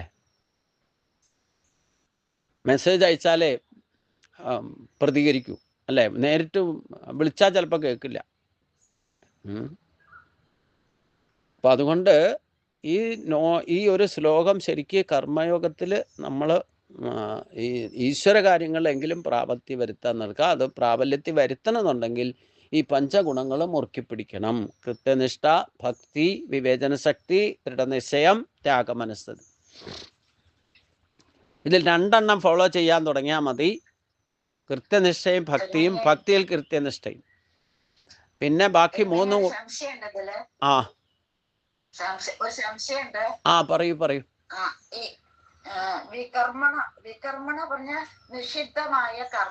ചെയ്യാൻ പാടില്ലാത്തത്. അകർമ്മണശ എന്ന് പറഞ്ഞാൽ നമ്മൾ കേവലം നിമിത്തമായിട്ട് പ്രവർത്തിക്കുന്നു. അവിടെ നമ്മൾ കേവലം നിമിത്തമായിട്ട് പ്രവർത്തിക്കുക എന്നുള്ള ബോധം ഉണ്ടായിരിക്കണം. നമ്മളിലുള്ള ഈശ്വര ശക്തിയാണ് നമ്മളെ കൊണ്ട്, കർമ്മേന്ദ്രിയങ്ങളെ കൊണ്ട് കർമ്മം ചെയ്യിപ്പിക്കുന്നത്. അപ്പം നമ്മൾ കേവലം നിമിത്തമാണ്. ഞാൻ എന്ന കർത്തൃത്വ ഭാവം ഇല്ലാതെ ചെയ്താൽ അത് അകർമ്മമാകും. മറ്റേ ഞാൻ ചെയ്യുന്നു എന്നുള്ള ഭാവം വന്നാൽ അത് അകർമ്മമല്ല. ഞാൻ ചെയ്യുന്നു എന്ന് പറഞ്ഞാൽ അവിടെ കർത്തൃത്വ ഭാവം വരും.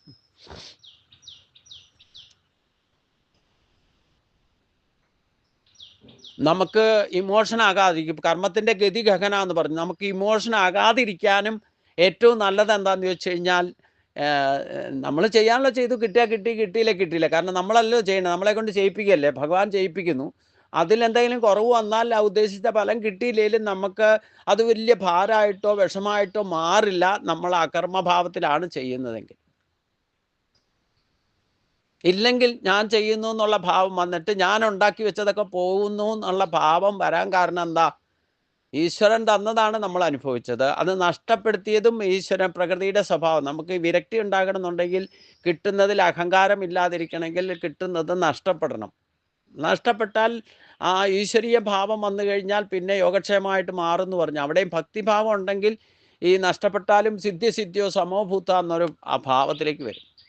ആ ഭാവം വരണമെന്നുണ്ടെങ്കിൽ നമ്മളല്ല ഇതൊന്നും ചെയ്യുന്നത്. ഇപ്പം എന്നെക്കൊണ്ട് ഞാനിപ്പോൾ ഇതൊക്കെ കൃത്യമായിട്ട് പറയുന്നുണ്ടെങ്കിൽ ഞാൻ കേവലം നിമിത്തമാണ്. എൻ്റെ ഉള്ളിലിരുന്ന ഭഗവാനാണ് എന്നെക്കൊണ്ട് പറയിപ്പിക്കുന്നത്. അപ്പം ഞാൻ അകർമ്മഭാവത്തിൽ ഞാൻ പറയുന്നു, ഞാൻ ചെയ്യുന്നു, എൻ്റെ കേമത്വം കൊണ്ടാണെന്നുള്ള ഭാവം ഇല്ലാതെ വരണമെങ്കിൽ അവിടെ ഈശ്വരന് വേണ്ടിയിട്ട്, ഈശ്വരൻ നിയോഗിക്കപ്പെട്ട് ഞാൻ നിമിത്തമായിക്കൊണ്ട് കർമ്മം ചെയ്യുന്നു എന്നുള്ള ഭാവം വന്നാൽ ഞാനൊന്നും ചെയ്യുന്നില്ല. അതിനെയാണ് അകർമ്മം എന്ന് പറയുക. ഞാനായിട്ടൊന്നും ചെയ്യുന്നില്ല, ഒക്കെ ഈശ്വരൻ നിമിത്തമായിട്ട് നമ്മളെ കൊണ്ട് ചെയ്യിപ്പിക്കുന്നു. അതാണ് അകർമ്മണസ ബോധവ്യം എന്ന് പറയുന്നത്. അതായത് കർത്തൃത്വ അഭിമാനമില്ലാതെ ചെയ്യുക എന്നർത്ഥം. അത് കുറച്ച് ഗഹന. കാരണം എന്ത് ചെയ്താലും ഞാൻ എന്നുള്ള ഭാവം വരും. അതാണ് കുഴപ്പം. എന്ത് ചെയ്താലും ഞാൻ ചെയ്തു, എനിക്ക് നഷ്ടപ്പെട്ടു, എനിക്ക് ദുഃഖം. ആ കർത്തൃത്വ അഭിമാനം, ഈ ദേഹബോധം ഉള്ളിടത്തോളം കാലം പൂർണ്ണമായിട്ട് അത് വിടൽ കുറച്ച് വിഷമമാണ്. എന്നാൽ അത് വേണം. അപ്പോഴേ നമുക്ക് പൂർണ്ണമായിട്ട് ഈശ്വര സാക്ഷാത്കാരം സാധിക്കുകയുള്ളൂ. അത് അനുഭവങ്ങളിൽ നിന്ന് പക്വത, ആ ഒരു ലെവലിലേക്ക് നമ്മളെ എത്തിക്കും ഭഗവാൻ. മനസ്സിലായില്ലേ? നമ്മൾ ആദ്യം ഒരു ചോട് വെച്ചാൽ മതി, പിന്നെയൊക്കെ തന്നെ. ഞാനിപ്പോൾ എത്രയോ 22 വർഷം കൊണ്ടാണ് ഈ ശ്ലോകം തന്നെ എന്താണെന്ന് മനസ്സിലാക്കാൻ സാധിച്ചിട്ടുള്ളൂ എന്നർത്ഥം. യഥാർത്ഥത്തിൽ ഉദ്ദേശിക്കുന്ന എന്താണെന്ന് മനസ്സിലാക്കാൻ സാധിച്ചത് അനുഭവങ്ങളിൽ നിന്ന് പല പ്രാവശ്യം ഇത് വായിച്ച് ഞാൻ എന്നുള്ള ബോധം പെടണമെന്ന് പറഞ്ഞാലും നമുക്ക് എത്രയായാലും പോകില്ല ദേഹമുള്ള അടുത്തോളം കാലം. അതുതന്നെയാണ് അർജുനൻ പറയുന്നത്. അവസാനം ഭഗവാൻ പറയുന്ന കേൾക്കാൻ തീരുമാനിക്കുന്നത് എന്താ? നഷ്ടവും മോഹ സ്മൃതി ലപ്ത. ഞാനെന്നുള്ളതും എൻ്റെ എന്നുള്ള സ്മൃതി എനിക്കില്ലാതെയായി. അതുകൊണ്ടാണ് അങ്ങ് പറയുന്നത് തൽപ്രസാദാത്, അങ്ങ് പറയുന്നത് ഞാൻ അനുസരിച്ചു കൊള്ളാം എന്നുള്ള സറണ്ടറിങ് വരുന്നത് ഈ ഒരു അകർമ്മഭാവത്തിലേക്ക് അർജുനൻ എത്തിയത് കൊണ്ടാണ്.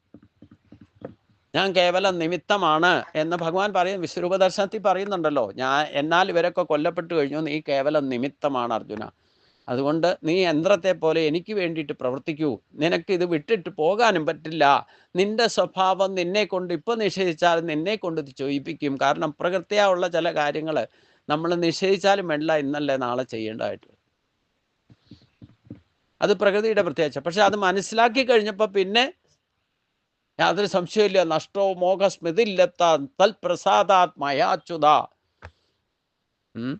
എൻ്റെ സംശയങ്ങളും ഗതസന്ദേഹ, എനിക്ക് സംശയങ്ങളെല്ലാം തീർന്നിരിക്കുന്നു എന്ന് പറയും. അങ്ങ് പറഞ്ഞതുപോലെ ഞാൻ അനുസരിച്ചു കൊള്ളാമെന്ന് പറയും. ഇവിടെയാണ് യഥാർത്ഥത്തിൽ ഈ ശ്ലോകം അർജുനൻ സാക്ഷാത്കരിക്കാൻ തീരുമാനിച്ചത്. അവിടെയാണ്. പിന്നെ ചെയ്യുകയും ചെയ്തു. സകല അശുഭങ്ങളിൽ നിന്നും ആ ധർമ്മത്തെ രക്ഷിക്കുകയും ചെയ്തു.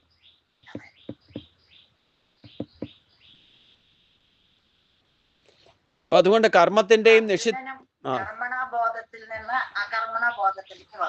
അതെ, അപ്പോഴാണ് ഭഗവാൻ അപ്പോഴാണ് സറണ്ടറിങ് നടക്കുള്ളൂ.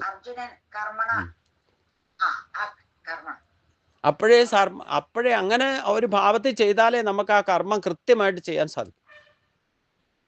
മറ്റേ ഞാൻ എൻ്റെ എന്നുള്ള ഭാവം പല പ്രാവശ്യം ഭഗവാൻ പറയുന്നുണ്ട്. ഇനി കർമ്മയോഗത്തിലും പറഞ്ഞു, നമ്മൾ മുക്തി പ്രാപിക്കണം, കർമ്മത്തിൽ ശുദ്ധി വരുന്നുണ്ടെങ്കിൽ ഞാൻ ചെയ്യുന്നു എന്നുള്ള ഭാവം വിടണമെന്ന് പറഞ്ഞു. ഫല ഇച്ഛയെ കൂടരുത്. അത് തന്നെ ഒറ്റ ശ്ലോകത്തിൽ പറഞ്ഞു 2-ാം അധ്യായത്തിൽ. കർമ്മണ്യേ വാ അധികാരസ്ഥേ മാ ഫലേഷു കഥാചന മാ കർമ്മഫലഹേതുർഭം മാതേ സങ്കോസ്ത കർമ്മ.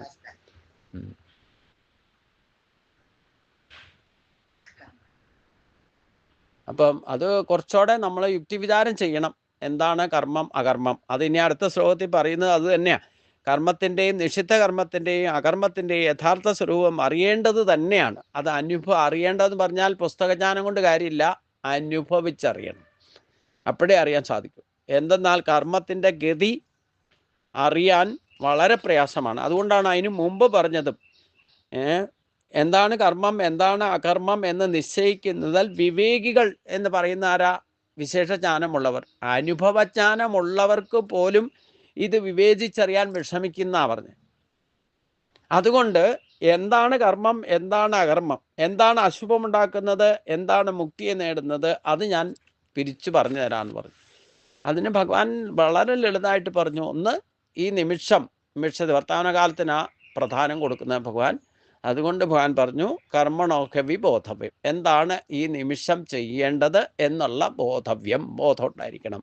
അതേ നിമിഷം തന്നെ വികർമ്മണച്ച ബോധവ്യം, ചെയ്യാൻ പാടില്ലാത്തത് നിഷിദ്ധ കർമ്മം എന്താണ് അതിലും ബോധം ഉണ്ടായിരിക്കണം. പിന്നെയോ 3-ാമത്തെ ബോധം എന്താ? അകർമ്മണച്ച ബോധവ്യം.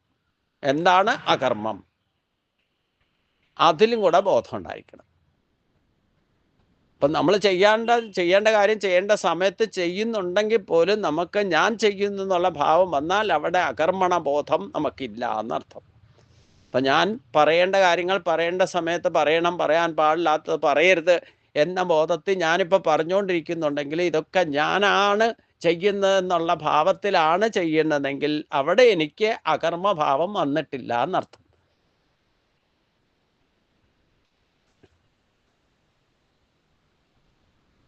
മനസ്സിലായില്ലേ? അതേസമയം എൻ്റെ ഉള്ളിൽ ഗുരുവായൂരപ്പൻ ഇരുന്നുകൊണ്ട് എന്നെ കൊണ്ട് പറയേണ്ടത് പറയിപ്പിക്കുന്നു, പറയാൻ പാടില്ലാത്തത് പറയിപ്പിക്കാതിരിക്കുന്നു. ഈ ഒരു ഭാവം മനസ്സിലാക്കിയാൽ അവിടെ അകർമ്മഭാവം അകർമ്മബോധം എന്നിലുണ്ടായി എന്നർത്ഥം. നമ്മൾ കേവലം നിമിത്തമാണ്. ആ ഒരു ബോധം ഉറക്കണമെങ്കിലാണ് ശരീരം പോലും നമ്മുടെ എൻ്റേതല്ല എന്നുള്ള വിചാരം ഉണ്ടാകണം. അത് ഭഗവാൻ ഉണ്ടാക്കി തന്നുകൊണ്ട് ഭഗവാന്റെ ആണ്. അല്ലേ? എൻ്റെ എന്ന് വച്ചു കഴിഞ്ഞാലോ പിന്നെ അതിൽ അഹങ്കരിക്കും, അവകാശം പറയും. ശരീരത്തിൻ്റെ പോലും സൂക്ഷിപ്പുകാരാണ് നമ്മൾ എന്നുള്ള ബോധത്തിൽ ഉണ്ടായിരിക്കണം. ആ ശരീരത്തെ സൂക്ഷിപ്പിക്കുന്നത് പോലും എങ്ങനെയാണ് ആയുരാരോഗ്യത്തെ സംരക്ഷിക്കേണ്ടത്, എങ്ങനെയാണ് നമുക്ക് അത് സംരക്ഷിക്കാൻ പറ്റാതിരിക്കുന്നത് എന്നുള്ള ബോധം ഉണ്ടായിരിക്കണം. ഈ നിമിഷം ഞാൻ എങ്ങനെയാണ് എൻ്റെ ശരീരത്തെ സംരക്ഷിക്കേണ്ടത്, അതിനൊക്കെ കൃത്യമായിട്ട് ഭഗവാൻ ഇനി വരുന്ന അധ്യായങ്ങൾ പറയുന്നുണ്ട്. യുക്താഹാര വികാരസ്യ യുക്ത തേജസ്സുകാരം. ശരീരം കൊണ്ട് നിങ്ങൾ ദുഃഖിക്കാതിരിക്കണം എന്നുണ്ടെങ്കിൽ കൃത്യമായിട്ട് അതിനുള്ള വഴിയും കൂടെ ഭഗവാൻ പറഞ്ഞു തരുന്നുണ്ടെന്ന്. അപ്പോൾ ഗീത ടോട്ടലി നമ്മൾ സാക്ഷാത്കരിക്കാൻ ശ്രമിച്ചാൽ മാത്രം, അതാ ഞാൻ പറഞ്ഞത്, നിങ്ങൾ ഒരു ശ്ലോകം കേട്ടാലും ഞാൻ പറയുന്നതിൽ നിന്ന് 50% മനസ്സിലാക്കുക, എന്നിട്ടൊന്ന് യുക്തി വിചാരം ചെയ്യുക, എന്നിട്ട് എന്ത് ചെയ്യണമെന്ന് ദൃഢനിശ്ചയം ചെയ്യുക. അവരവരുടെ സ്വഭാവവും പരിതസ്ഥിതിയും ആരോഗ്യവും സാഹചര്യങ്ങളൊക്കെ മനസ്സിലാക്കിക്കൊണ്ട് ഇക്കാര്യത്തിൽ ഞാൻ എന്ത് ചെയ്യണമെന്ന് ദൃഢനിശ്ചയം ചെയ്യുക. ദൃഢനിശ്ചയം ചെയ്താൽ പിന്നെ മുന്നും നോക്കരുത്, ത്യാഗമനസ്സോടെ നടപ്പാക്കണം. അപ്പോൾ ഇത് ഈ ശ്ലോകം നിങ്ങൾക്ക് സാക്ഷാത്കരിക്കാൻ സാധിക്കും. ഇപ്പം കർമ്മത്തിൻ്റെ ഗതി എന്താണെന്ന് റിസൾട്ട് കാലാ പറയുക. അത് ഇപ്പം നമുക്ക് മുൻവിധിയോടുകൂടി ഒരു കാര്യം തീരുമാനിക്കുകയോ ചെയ്യുകയോ ചെയ്യരുത്. നമ്മൾ സ്വയം മുൻവിധി ഉണ്ടാക്കരുത്. സംഭവിക്കുന്നതിനോടൊപ്പം നല്ലത് ചീത്തയായാലും അതിനോടൊക്കെ അഡ്ജസ്റ്റ് ചെയ്യാൻ, അതാണ് നിസ്സംഗഭാവം സ്വീകരിക്കണം എന്ന് പറയുന്നത്. ഈ കർമ്മത്തിൻ്റെ ഗതി ഗഹനമാണ്. അതിനെ നമുക്ക് ആവർക്കം ചെയ്യണമെന്നുണ്ടെങ്കിൽ നമ്മൾ നിസ്സംഗഭാവം, സിദ്ധ്യോ സമോ ഭൂത്വ എന്ന ഭാവം വന്നാൽ അത് നിസ്സംഗഭാവമാണ്.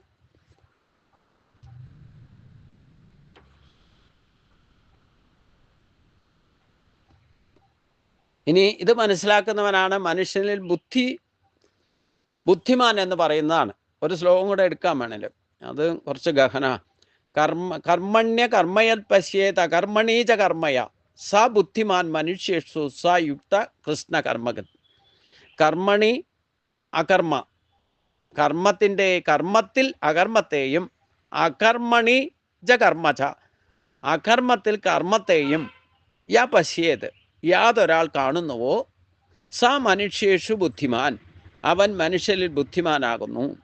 സ യുക്ത കൃഷ്ണ കർമ്മഗത്, അവൻ യോഗിയും കർമ്മങ്ങളൊക്കെ പൂർണ്ണമായിട്ട് ചെയ്യുന്നവനുമായിരിക്കും. എന്ന് പറഞ്ഞാൽ എന്താ?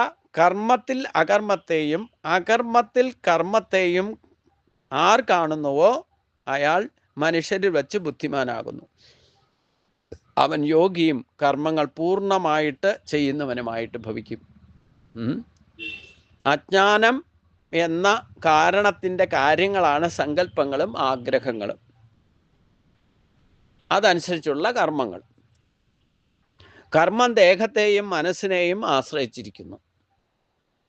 കാരണം മനസ്സ് കർമ്മത്തിന് തയ്യാറായിരിക്കണം, അതിന് ഉതകുന്ന ദേഹം വേണം, അതനുസരിച്ച് കൊണ്ടുള്ള കർമ്മേന്ദ്രിയങ്ങളും പെർഫെക്റ്റ് ആയിട്ട് പ്രവർത്തിക്കുന്നത്. അതുകൊണ്ടാണ് എല്ലാ കർമ്മങ്ങളും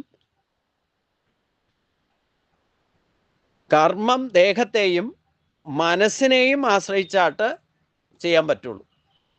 ദേഹം എന്ന് പറയുന്നത് ആ ദേഹത്തിലാണല്ലോ കർമ്മേന്ദ്രിയങ്ങൾ. ആ മനസ്സിൻ്റെ നിയന്ത്രണം അനുസരിച്ചുകൊണ്ടായിരിക്കും കർമ്മേന്ദ്രിയങ്ങളുടെ പ്രവർത്തനവും നമ്മൾ പെർഫെക്റ്റ് ആക്കാൻ പറ്റുള്ളൂ. എന്നാൽ ആത്മാവ് കർമ്മരഹിതനാണ്. അതാ ഞാൻ പറഞ്ഞത്, നമ്മൾ നമ്മുടെ ഇഷ്ടത്തിന് നമ്മുടെ ശരീരം കൊണ്ട് നമ്മുടെ കർമ്മേന്ദ്രിയങ്ങളെ കൊണ്ട് നമ്മൾ കർമ്മം ചെയ്യുമ്പോഴും നമ്മുടെ ആത്മാവ് നിഷ്ക്രിയ ഭാവത്തിലായിരിക്കും.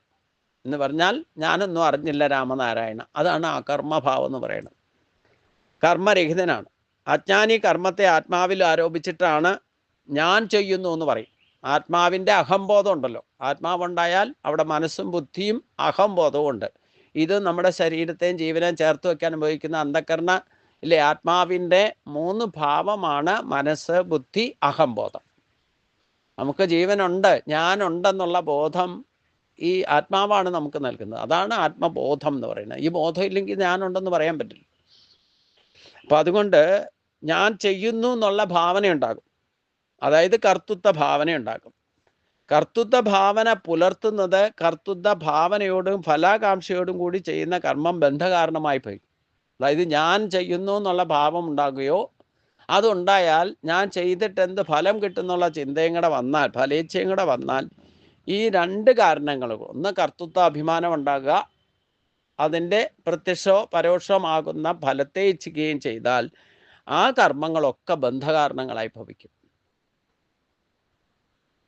എന്നാൽ ആത്മജ്ഞാനിക്ക് കർത്തൃത്വ ഭാവനയോ ഫലാകാംക്ഷയോ ഉണ്ടാകുന്നതല്ല. അതാണ് ആത്മബോധത്തോടെ നിൽക്കുന്ന ഒരാൾക്ക് ഈ കർമ്മവും അകർമ്മവും തമ്മിലുള്ള വ്യത്യാസം കണ്ടുകൊണ്ട് പ്രവർത്തിക്കാൻ സാധിക്കും. അവനാണ് മനുഷ്യനിൽ ബുദ്ധിമാൻ എന്ന് ഭഗവാൻ പറഞ്ഞത്. കാരണം ഈ അജ്ഞാനജന്യമാണ് നമ്മൾ ആത്മാവിൽ ഞാൻ എന്ന ഭാവത്താൽ ആരോപിക്കും. ഞാൻ ചെയ്യുന്നു എന്നുള്ള ഭാവം, ഞാൻ ഉണ്ടാക്കി വെച്ചത് എൻ്റേതാണെന്നുള്ള ഭാവമൊക്കെ ഈ അജ്ഞതയിൽ നിന്നുണ്ടാകുന്ന കാര്യങ്ങളാണ്. അത് സങ്കല്പ വികല്പങ്ങളാണ്. അതിൽ നിന്ന് ആഗ്രഹങ്ങൾ ഉണ്ടായാൽ അതിനു വേണ്ടിയിട്ട് ചെയ്യും. അതൊക്കെ ഞാൻ ചെയ്യുന്നു എന്ന് പറയും. അതിൻ്റെ ഫലത്തെ ഇച്ഛിക്കും. അതും സങ്കല്പ വികല്പങ്ങൾക്കനുസരിച്ച്. അതില്ലാതെ വന്നാൽ മാത്രമേ ആത്മജ്ഞാനിയായിട്ട് മാറുന്ന ഒരാൾക്ക്, ആത്മാന്വേഷിയായിട്ട് മാറുന്ന ആൾക്ക് മാത്രമേ, ആത്മബോധത്തിൽ പ്രവർത്തിക്കുന്ന ഒരാൾക്ക് മാത്രമേ കർത്തൃത്വ ഭാവനയോ ഫലാകാംക്ഷയോ ഇല്ലാതെ ചെയ്യാൻ സാധിക്കൂ. അതിനാൽ അയാൾ കർമ്മം ചെയ്താലും അത് അകർമ്മമായിരിക്കും. മനസ്സിലായില്ലേ? എന്നാൽ അകർമ്മമാണ്, ഒരു കാര്യം ചെയ്തു അത് അവസാനിപ്പിച്ചു മിണ്ടാതിരിക്കുമോ? ആ അകർമ്മത്തിലും കർമ്മത്തെ കാണണം. അതായത് നക്കി ഖച്ചിക്ഷണം അവിജാത ഇഷ്ടത്തെ കർമ്മം എന്ന് ഒരൊറ്റ ശാസനം ഭഗവാൻ പറഞ്ഞത് ഓർത്തിരിക്കുക. ജനിച്ചാൽ മരണം വരെ അനങ്ങാതിരിക്കരുത്. ഞാൻ ചെയ്യുന്നു എന്നുള്ള ഭാവം ഉണ്ടാകരുത്. ഫലേച്ഛ ഉണ്ടാകരുത്. അപ്പം കർമ്മത്തിൽ അകർമ്മത്തെയും അകർമ്മത്തെ കർമ്മത്തെയും കാണാൻ സാധിച്ചുകൊണ്ട് പ്രവർത്തിക്കണമെങ്കിൽ അവൻ ആത്മബോധമുള്ളവനായിരിക്കണം, ആത്മജ്ഞാനിയായിരിക്കണം. ആത്മബോധം, ആത്മാവിൽ ആശ്രയിച്ചുകൊണ്ട് ശരീരത്തെ ഉപയോഗിക്കുന്നവന് മാത്രമേ, മറ്റത് ഉപയോഗിക്കുന്നുണ്ട് പക്ഷേ അതിനെ ദുർവിനിയോഗം ചെയ്യും. നമ്മൾ ജീവനെ ഉപയോഗിച്ചുകൊണ്ട് തന്നെയാണ് സാധാരണക്കാരെല്ലാം പ്രവർത്തിക്കുന്നത്. പക്ഷേ ഞാൻ പറഞ്ഞല്ലോ, ദൈവിക സമ്പത്തിനെ ഉപയോഗിച്ചുകൊണ്ട് ആസുരീ സമ്പത്തിനെ പോഷിപ്പിക്കാൻ ശ്രമിച്ചാൽ ദൈവിക ഗുണങ്ങളെ ദുർവിനിയോഗം ചെയ്യലാകും. ദുർവിനിയോഗം എന്ന് പറഞ്ഞാൽ എന്താ? എന്ത് നിങ്ങൾ പ്രവർത്തിച്ചിട്ട് അത് ശാശ്വതമായിട്ട് നിലനിർത്താൻ സാധിക്കുന്നില്ല, അത് നഷ്ടപ്പെട്ടാൽ നിങ്ങൾക്ക് അശുഭം ഉണ്ടാകും, നിങ്ങൾക്ക് ദുഃഖിക്കേണ്ടി വരും. അതേസമയം അതേ കാര്യം തന്നെ ചെയ്യാം ആത്മബോധത്തോടെ ചെയ്താൽ. ദൈവിക സമ്പത്തിനെ പോഷിപ്പിച്ച് നിർത്തിക്കൊണ്ട് നിങ്ങൾ ആസുരീ സമ്പത്തിനെ അനുഭവിച്ചോളൂ എന്നാണ് ഭഗവാൻ പറയണേ. അപ്പോൾ അശുഭം ആവില്ല. ഇനി നഷ്ടപ്പെട്ടാലും നിങ്ങൾക്ക് പ്രശ്നമില്ല, ദുഃഖം ഉണ്ടാവില്ല. ദുഃഖം ഉണ്ടാവുന്ന ഞാൻ ഉണ്ടാക്കി വെച്ചു എന്നുള്ള ഭാവം വരുമ്പോഴേ അത് നഷ്ടപ്പെട്ടാൽ ദുഃഖിക്കാൻ വരിക. ഞാനൊന്നും ചെയ്തിട്ടില്ല എന്ന് പറഞ്ഞാലോ, സിദ്ധ്യ സമഭൂതമായിരിക്കുന്നവൻ എന്ത് സങ്കടം. അതുകൊണ്ടാണ് ഇവിടെ പറഞ്ഞത് ആത്മബോധം. ആത്മജ്ഞാനിക്ക് കർത്തൃത്വ ഭാവനയോ ഫലോകാംക്ഷയോ ഉണ്ടാകുകയില്ല. എന്ന് പറഞ്ഞാൽ ആ കർമ്മം ചെയ്താലും ചെയ്തില്ലെങ്കിലും അവർക്ക് സിദ്ധിയോ സമഭൂത്വ ഒന്നും പ്രശ്നമൊന്നുമില്ല. അപ്പോൾ കർമ്മം ചെയ്താലും അത് അകർമ്മമായിട്ട് മാറും. അതേസമയം ആ അകർമ്മത്തിൽ ആത്മജ്ഞാനി വീണ്ടും കർമ്മത്തെ കാണും. അതുകൊണ്ട് ബന്ധകാരണമാകില്ല. അതേപോലെ തന്നെ അജ്ഞാനി നിഷ്ക്രിയനായിരുന്നാലും, ശരീരം കൊണ്ടൊന്നും ചെയ്യാതിരുന്നാലും അതും കർമ്മം തന്നെയാണ്. കാരണം ശരീരത്തിൻ്റെ പ്രവർത്തനങ്ങൾ നടക്കുന്നുണ്ടല്ലോ പ്രകൃതി ഗുണങ്ങളെ കൊണ്ട്. കാരണം അയാളുടെ മനസ്സ് എപ്പോഴും പ്രവർത്തിച്ചുകൊണ്ടിരിക്കും. അങ്ങനെ വരുമ്പം അയാൾക്ക് അത് അകർമ്മമായി മാറില്ല. ഞാൻ വെറുതെ ഇരിക്കുന്നു എന്നുള്ള ബോധം ഉണ്ടാവും. എന്ന ചിന്തയിലും കർത്തൃത്വ ഭാവനയുണ്ട്. ഞാൻ വെറുതെ ഇരിക്കുന്നു, ഞാനൊന്നും ചെയ്യില്ല, ഞാൻ എന്തിനു വേണ്ടിയിട്ടാണ് ചെയ്യുന്നത്, എന്തിനു വേണ്ടിയിട്ടാണ് ചെയ്യുന്നതെന്ന് പറയുമ്പോൾ ഫലേച്ഛയായി. ഞാനൊന്നും ചെയ്യില്ല, ഞാൻ വെറുതെ ഇരിക്കുന്നു എന്നുള്ള ഭാവം കൊണ്ട് അത് കർത്തൃത്വാഭിമാനം ഉണ്ടായി. അപ്പോൾ അതുകൊണ്ട് ഞാൻ വെറുതെ ഇരിക്കുന്നു എന്ന് ചിന്തിച്ചാൽ പോലും, ഞാൻ ഉറങ്ങുന്നു, ഞാൻ ഭക്ഷണം കഴിക്കുന്നു എന്നൊക്കെ പറയുമ്പോഴും അവിടെയൊക്കെ ഞാനുണ്ടല്ലോ, അവിടെ കർത്തൃത്വാഭിമാനം വന്നു എന്നർത്ഥം. അപ്പം ഞാൻ വെറുതെ ഇരിക്കുന്നു എന്ന് വിചാരിച്ചാൽ പോലും അതും കർത്തൃത്വാഭിമാനം. അപ്പോൾ കേവലമായ നിഷ്കൃത്യം അകർമ്മമാകില്ല. നമ്മൾ വെറുതെ ഒന്നും ചെയ്യാതിരുന്നു എന്ന് ഉദ്ദേശിച്ചുകൊണ്ട് അത് അകർമ്മമാകില്ല. ചെയ്തിട്ടും ചെയ്യുന്നത് നിമിത്തമായി കരുതിയാൽ അത് അകർമ്മമാകുകയും ചെയ്യും. ഞാൻ ചെയ്യുന്നു എന്നുള്ള ബോധം ഇല്ലാതിരിക്കുകയും ഫലേച്ഛ ഇല്ലാതെയും ചെയ്താൽ അത് ആ കർമ്മം അകർമ്മമായി ഭവിക്കും. എന്ന് വെച്ചിട്ട് ആ ഒരു കർമ്മം ചെയ്തിട്ട് മിണ്ടാതിരിക്കുക, പിന്നെയും ചെയ്യും. അപ്പം കർമ്മത്തിൽ അകർമ്മത്തെ കാണുക, അകർമ്മത്തിൽ കർമ്മത്തെ കാണുക. അതായത് കണ്ടിന്യൂവേഷൻ. നമ്മൾ ഈ നിസ്സംഗഭാവത്തിൽ ജനിച്ചാൽ മരണം വരെ എന്തെങ്കിലും ചെയ്തുകൊണ്ടിരിക്കണം. എന്നാൽ കർത്തൃത്വ അഭിമാനവും ഫലേച്ഛയും ഇല്ലാതിരുന്നാൽ നിങ്ങൾ ഓട്ടോമാറ്റിക്കായിട്ട് കർമ്മത്തിൽ അകർമ്മത്തെ കാണുകയും കർമ്മത്തിൽ അകർമ്മത്തെ കാണുകയും അകർമ്മത്തിൽ കർമ്മത്തെയും കാണുന്നവനായിട്ട് ഭവിക്കും. ഇതാരെയും ബോധിപ്പിക്കുകയൊന്നും വേണ്ട, അവനവർക്ക് ബോധ്യം വന്നാൽ മതി. മറ്റൊരാളെ ബോധിപ്പിക്കാൻ സാധിക്കില്ല ഇത്. ഇപ്പം ഞാൻ കർമ്മത്തെ അകർമ്മത്തെയും കാണുന്ന ആളാണെന്ന് നിങ്ങളെ പറഞ്ഞ് മനസ്സിലാക്കാനും കുറച്ച് വിഷമമാണ്. അവരവർക്ക് ബോധ്യം വന്നാൽ മതി. നമ്മൾ ചെയ്യേണ്ട കാര്യങ്ങളാണോ ചെയ്യുന്നത് എന്നുള്ള ബോധം നമുക്കുണ്ടായിരിക്കണം.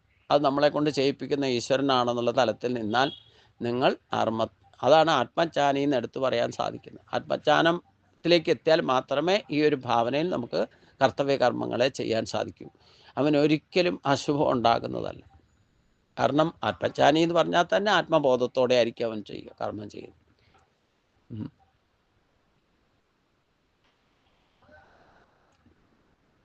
അപ്പോൾ നിങ്ങൾ തിരുവനന്തപുരത്ത് തന്നെ ബാലകൃഷ്ണനെ പരിചയപ്പെട്ടിട്ടുണ്ടാവും. ടീച്ചർ അറിയായിരിക്കും ചിലപ്പോൾ. അദ്ദേഹത്തിൻ്റെ പുസ്തകങ്ങളുണ്ട്.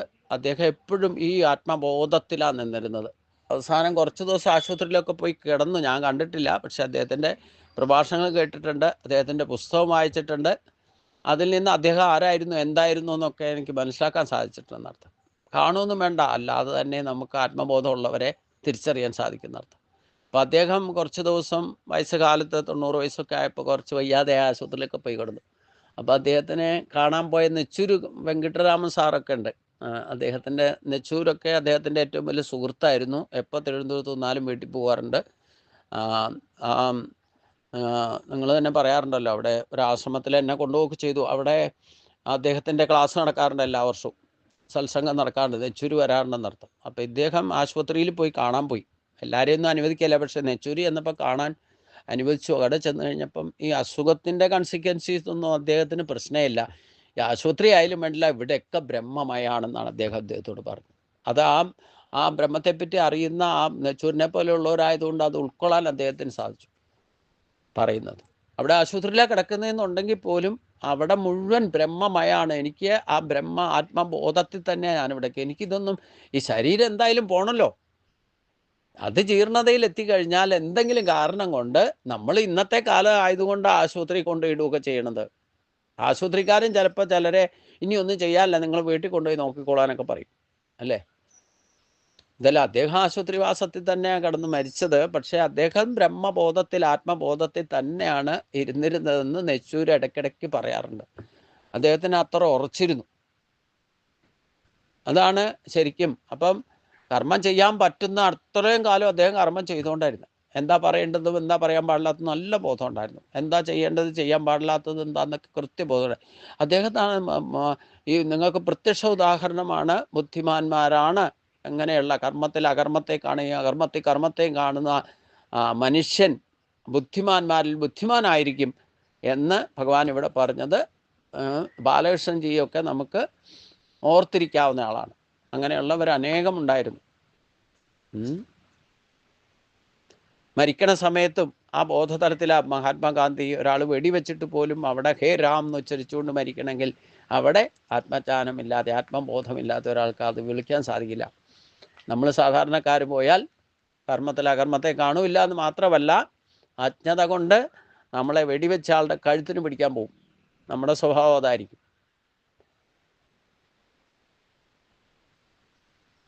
അപ്പോൾ കൃത്യമായിട്ട് കാര്യങ്ങൾ തീരുമാനിക്കാനും അത് നടപ്പാക്കാനും, അത് നടപ്പാക്കിയാൽ എൻ്റെ കേമത്വം കൊണ്ടല്ല എന്നൊരു ബോധം ഉണ്ടായാലും നമുക്ക് കർമ്മത്തിൽ അകർമ്മം, അതായത് ആത്മജ്ഞാനം, ആത്മാസാക്ഷാത്കാരം സാധിക്കണം. നമ്മുടെ ചിന്തയിലും വാക്കിലും ആത്മാവാണ് എന്നിൽ പ്രവർത്തിക്കുന്നതെന്നുള്ള ബോധം ഉറയ്ക്കണം. അപ്പോഴേ കൃത്യമായിട്ട്, അതാ ഞാൻ പറഞ്ഞേ, നമ്മൾ ചെയ്യേണ്ട കാര്യം ചെയ്യേണ്ട സമയത്ത് കൃത്യമായിട്ട് നമുക്ക് ചെയ്യാൻ സാധിക്കുന്നുണ്ടെങ്കിൽ നമ്മളിൽ ഈശ്വര ശക്തി കൃത്യമായിട്ട് പ്രവർത്തിക്കണം. അപ്പോൾ അതിനെ ഉയർത്തിക്കൊണ്ട് വരാനായിരിക്കണം നമ്മൾ പ്രവർത്തിക്കുന്നത്. എന്ത് ചിന്തിച്ചാലും പറഞ്ഞാലും ഉദ്ധരേത് ആത്മനാത്മാനം ന ആത്മാനവസാദ്യാൻ. അത് സൂര്യനെ പോലെ പ്രകാശിക്കാൻ തുടങ്ങിക്കഴിഞ്ഞാൽ പിന്നെ പേടിക്കണ്ട. പിന്നെ കർമ്മത്തിൻ്റെ ഗതി അതനുസരിച്ച് അശുഭമായിട്ടൊന്നും സംഭവിക്കില്ല. പിന്നെയൊക്കെ ശുഭമായിരിക്കും. ആത്മജ്ഞാനം കിട്ടിയ ആൾ ഓട്ടോമാറ്റിക്കായിട്ട് ഈ ഒരു തലത്തിലേക്ക് ഉയരും. അവൻ ബുദ്ധിമാന്മാരിൽ ബുദ്ധിമാനായിരിക്കും.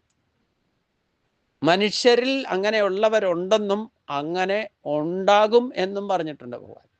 മനുഷ്യനെ ഇത് സാധിക്കൂ, അതാണ് പ്രശ്നം. മനുഷ്യൻ്റെ അടുത്ത് 2 ഓപ്ഷൻ വെച്ചിരിക്കുന്ന അതാ. മനുഷ്യന് തൽസ്ഥിതിയിൽ നടത്താം, മനുഷ്യനായിട്ട് നിൽക്കാം. വേണമെന്ന് വെച്ചാൽ ദേവനാകാം, വേണമെന്ന് വെച്ചാൽ അതപ്പതിക്ക് അസുരനാകുകയും ചെയ്യാം. ഈ രണ്ടു കൂട്ടരെയും നമുക്ക് നമ്മുടെ ചുറ്റും തന്നെ കാണാം അല്ലേ? ഞാൻ ഇന്നലെ പറഞ്ഞില്ലേ, ചാതുർവർണ്ണ്യം പറയും. നമ്മളിൽ തന്നെ ബ്രാഹ്മണത്വമുണ്ട്, ക്ഷത്രിയത്വമുണ്ട്, വൈശ്യത്വമുണ്ട്, ശൂദ്രത്വമുണ്ട്. നമ്മൾ എന്താണോ നമ്മുടെ സ്വഭാവം കൊണ്ട് എന്താകാൻ ഉദ്ദേശിക്കുന്നോ അതായിക്കോളൂ. പക്ഷെ അതിൽ ഉറച്ചു നിൽക്കണം. അതിൽ കർമ്മത്തിൽ അകർമ്മത്തെ കാണണം. എന്ത് ചെയ്താലും എല്ലാ ബ്രാഹ്മണനായാലും ക്ഷത്രിയനായാലും വൈശ്യനായാലും മനുഷ്യൻ ചെയ്യുന്ന കർമ്മങ്ങളിലൊക്കെ ചെയ്യേണ്ട കാര്യം എന്താണെന്നും ചെയ്യാൻ പാടില്ല. അത് ഓരോ നിമിഷവും നമ്മൾ എന്താണ് ചെയ്യേണ്ടത്, ചെയ്യാൻ പാടില്ലാത്തതെന്ന് നല്ല ബോധം ഉണ്ടായിരിക്കണം എന്നർത്ഥം. ആ ബോധതലം കൃത്യമായിട്ട് പ്രവർത്തിക്കുന്ന നമ്മുടെ ഉള്ളിൽ ആത്മാവുള്ളത് കൊണ്ടാണല്ലോ. എൻ്റെ കേമത്വം കൊണ്ടൊന്നുമല്ല, ഞാനെന്ന ബോധമല്ല, എൻ്റെ ഈ ശരീരമല്ല, എൻ്റെ ഉള്ളിലിരിക്കുന്ന മനസ്സോ ഇന്ദ്രിയങ്ങളോ അല്ല, എന്നിലുള്ള ആത്മബോധമാണ് എന്നെക്കൊണ്ട് കൃത്യമായിട്ട് പ്രവർത്തിപ്പിക്കുന്നത് എന്ന് ചിന്തിച്ചുകൊണ്ട് കർമ്മം ചെയ്യും. ആ കർമ്മം ചെയ്ത് അവസാനിച്ചാലും അവസാനിക്കാതെ വീണ്ടും തുടർച്ചയായിട്ട് ചെയ്യാനും സാധിച്ചാൽ കർമ്മത്തിൽ അകർമ്മത്തെയും അകർമ്മത്തിൽ കർമ്മത്തെയും കാണാൻ സാധിക്കും. അത് സാധിക്കണമെങ്കിൽ ആത്മബോധമുള്ളവനായിത്തീരുക. ഞാനുണ്ടെന്നുള്ള ബോധം നിങ്ങൾക്ക് ഊണിലും ഉറക്കത്തിലും നടപ്പിലും എടുപ്പിലും ഉണ്ടാകുന്നുണ്ടെങ്കിൽ അതാണ് ആത്മബോധം. ഉണ്ടെന്നുള്ള ബോധം ആത്മബോധമാണ്. ത്രികാലങ്ങൾ പറയുമ്പോഴും ഞാൻ ഞാൻ ഞാൻ എന്ന് പറയുന്നുണ്ടല്ലോ. ആ ജ്ഞാനമായി മാറിയാൽ, ആത്മജ്ഞാനമായി മാറിയാൽ നിങ്ങളുടെ അഹങ്കാരം മാറും. അഹങ്കാരം, ബലം, ദർപ്പം, കാമം, ക്രോധം, പരിഗ്രഹം അതൊക്കെ നിങ്ങളിൽ നിന്ന് ഒഴിവായിപ്പോയിക്കൊള്ളും. അപ്പോഴേ നിങ്ങൾക്ക് കർമ്മത്തിൽ അകർമ്മത്തിൽ കർമ്മത്തെയും കാണാൻ സാധിക്കൂ. നമ്മൾ കേവലം നിമിത്തമാണ്. ശരീരം പോലും നമ്മൾ സൂക്ഷിപ്പുകാരാണെന്ന് ഞാൻ പറഞ്ഞ അത് ആ ഒരു ബോധതലത്തിൽ ക്രിയേറ്റ് ചെയ്താൽ മതി. നമുക്ക് എന്തെങ്കിലും ചെയ്യാൻ വേണ്ടിയിട്ട് തന്നിരിക്കുന്ന ആ ശരീരം അത് വെറുതെ എന്തെങ്കിലും ചെയ്യല്ല, ധർമ്മത്തിന് ക്ഷതം വരാതിരിക്കാൻ പാകത്തിന് അതിനൊതുങ്ങുന്ന ശരീരം കിട്ടുക. നിങ്ങൾ ധർമ്മത്തിന് വേണ്ടി പ്രവർത്തിക്കും. ധർമ്മം നിങ്ങളെ രക്ഷിക്കും. ഒന്നും രക്ഷ തേടിയിട്ട് സെക്യൂരിറ്റി ഒന്നും ഏർപ്പാടാക്കൊന്നും വേണ്ട. നിങ്ങൾ ധർമ്മം അനുസരിച്ചാണ് നിങ്ങളെ ധർമ്മ ശരീരത്തെ ഉപയോഗിക്കുന്നതെങ്കിൽ അതേ ധർമ്മം തന്നെ നിങ്ങളെ രക്ഷിച്ചുകൊള്ളും. എത്ര കാലം രക്ഷിക്കണോ അത്രയും കാലം രക്ഷിക്കും. അത് ഗർഭകാലം തൊട്ട് ഭഗവാൻ നമ്മളെ രക്ഷിക്കാൻ തുടങ്ങിയതാണ്. പരീക്ഷത്തിനെ മാത്രമൊന്നും അല്ല രക്ഷിച്ചത്. ഇപ്പോഴും നമ്മളെ രക്ഷകനായിട്ട് നിൽക്കുന്ന ഭഗവാൻ തന്നെയാണ്. ഇത്രയും വലിയ സെക്യൂരിറ്റി വേറെ ആരും ഉണ്ടാകില്ല. ഒറ്റ കാര്യമുണ്ട്, നമ്മൾ ഡെഡിക്കേറ്റഡ് ആവണം. ഫലിച്ചില്ലാതെ ഈശ്വരനെങ്കിലും ഭജിക്കൂ. അത് ചെയ്യേണ്ട പോലെ ചെയ്താൽ തന്നെ നിങ്ങൾക്ക് ബാക്കിയുള്ള സ്വഭാവം ഈ പറഞ്ഞ സ്ഥിതിയൊക്കെ തന്നെ കൈവരും, തന്നെ ആകും. നിങ്ങൾ ബുദ്ധിമാന്മാരിൽ ബുദ്ധിമാനായിത്തീരും, യാതൊരു സംശയവുമില്ല. ഇനി എന്തെങ്കിലും വീണ്ടും ഭഗവാൻ നിയോഗിക്കപ്പെട്ട് നിങ്ങൾക്ക് വന്നിട്ട് ചെയ്യേണ്ടതുണ്ടെങ്കിലും അത് ഈസിയായിട്ട് ചെയ്യാൻ സാധിക്കും. അവിടെയും കർമ്മത്തിൽ അകർമ്മത്തെയും കണ്ടുകൊണ്ട് നിങ്ങൾ ചെയ്യും. അങ്ങനെ ഒരു അവസ്ഥയിലേക്ക് എത്തും.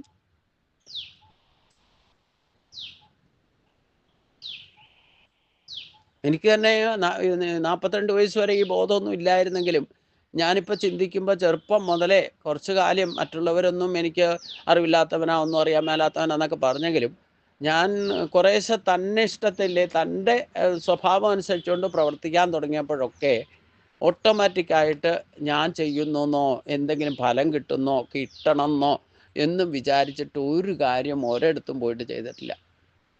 അത് എന്തോ പൂർവ്വജന്മ. ഇപ്പോഴാണ് ഞാൻ ഈ ഗീത ഇതൊക്കെ വായിക്കുമ്പോഴാണ് ഞാൻ ഇങ്ങനെയൊക്കെയാണല്ലോ പ്രവർത്തിച്ചത്. അതാണ് ഒറ്റപ്പാലത്തുണ്ടായിരുന്ന സന്യാസിയോട് പോലും പറഞ്ഞത്, അങ്ങാണ് എന്നെ കർമ്മണ്യേവാധികാരസ്ഥേ മാ ഫലേഷു കഥാചന മാ കർമ്മ ഫലഹേതുർഭം മാതേ സങ്കോസ കർമ്മണി എന്ന ശ്ലോകം വ്യാഖ്യാനിക്കാനും പഠിക്കാനും ചൊല്ലാനും പഠിപ്പിച്ചത് അങ്ങ് തന്നെ ഈ ശ്ലോകത്തിൻ്റെ നിയമത്തെ തെറ്റിച്ചിരിക്കുന്നു. എന്നെ അങ്ങേക്ക് മനസ്സിലായിട്ടില്ല. ഞാൻ ഇതിനു മുമ്പ് തന്നെ ഈ ശ്ലോകം പഠിക്കുന്നതിന് മുമ്പ് തന്നെ ഈ ശ്ലോകം അനുസരിച്ചുകൊണ്ട് ജീവിച്ചിരുന്ന ആളാണ് എന്ന് പറഞ്ഞു. അതുകൊണ്ടും ഞാൻ അദ്ദേഹത്തോട് അവസാനം പോരുമ്പോൾ പറഞ്ഞതും ഞാൻ അങ്ങയിൽ നിന്ന് ഗീത പഠിക്കാൻ അർഹനതല്ല എന്നാണ് പറഞ്ഞു. കാരണം എന്താ, പഠിപ്പിച്ച ആൾ തന്നെ തെറ്റിച്ചു കഴിഞ്ഞാൽ പിന്നെ അദ്ദേഹത്തിൻ്റെ ശിഷ്യനായിട്ടിരിക്കാൻ ഞാൻ അർഹനല്ല എന്നേ പറഞ്ഞുള്ളൂ. അദ്ദേഹം പഠിപ്പിക്കാൻ അർഹതയല്ല എന്ന് ഞാൻ പറഞ്ഞില്ല, പറയാതെ പറയുകയും ചെയ്തു. അതിൻ്റെ ഫലം ഓൺ ദി സ്പോട്ടിൽ കിട്ടി. എൻ്റെ കൂടെ ഉണ്ടായിരുന്ന ബാക്കി ശിഷ്യന്മാർ സ്വാമിയോട് തന്നെ പറഞ്ഞു, ഇനി മേലാൽ അങ്ങ് ഇവിടെ ഗീതാ ക്ലാസ്സിന് വരണ്ടെന്ന് പറഞ്ഞു. അന്നത്തോടുകൂടി ഗീതാ ക്ലാസ് നിന്നോടെ. ഇതാണ് കർമ്മത്തിൻ്റെ ഗതി ഗഹനമാണെന്ന് പറയുന്നത്. ചെയ്യാൻ പാടില്ലാത്ത ചെയ്താൽ അപ്പം ഭഗവാൻ കടിഞ്ഞാനുണ്ട് അവിടെ. അതും ഗീതാശാസ്ത്രം ഭഗവാന്റെ ശാസ്ത്രമൊക്കെ പഠിപ്പിക്കുമ്പം നമ്മൾ വളരെ ഡെഡിക്കേറ്റഡ് ആയിട്ട് ചെയ്യണം. അദ്ദേഹം എന്നോട് ശങ്കർജി എഴുന്നേറ്റ് വെക്കൂ, നാളെ അങ്ങ് ദക്ഷിണ തന്നിട്ട് ഗീതാ ക്ലാസ് അവസാനിപ്പിക്കണമെന്ന് അദ്ദേഹം പറഞ്ഞു. അപ്പോൾ അവിടെ ഫലിച്ച വന്നില്ലേ?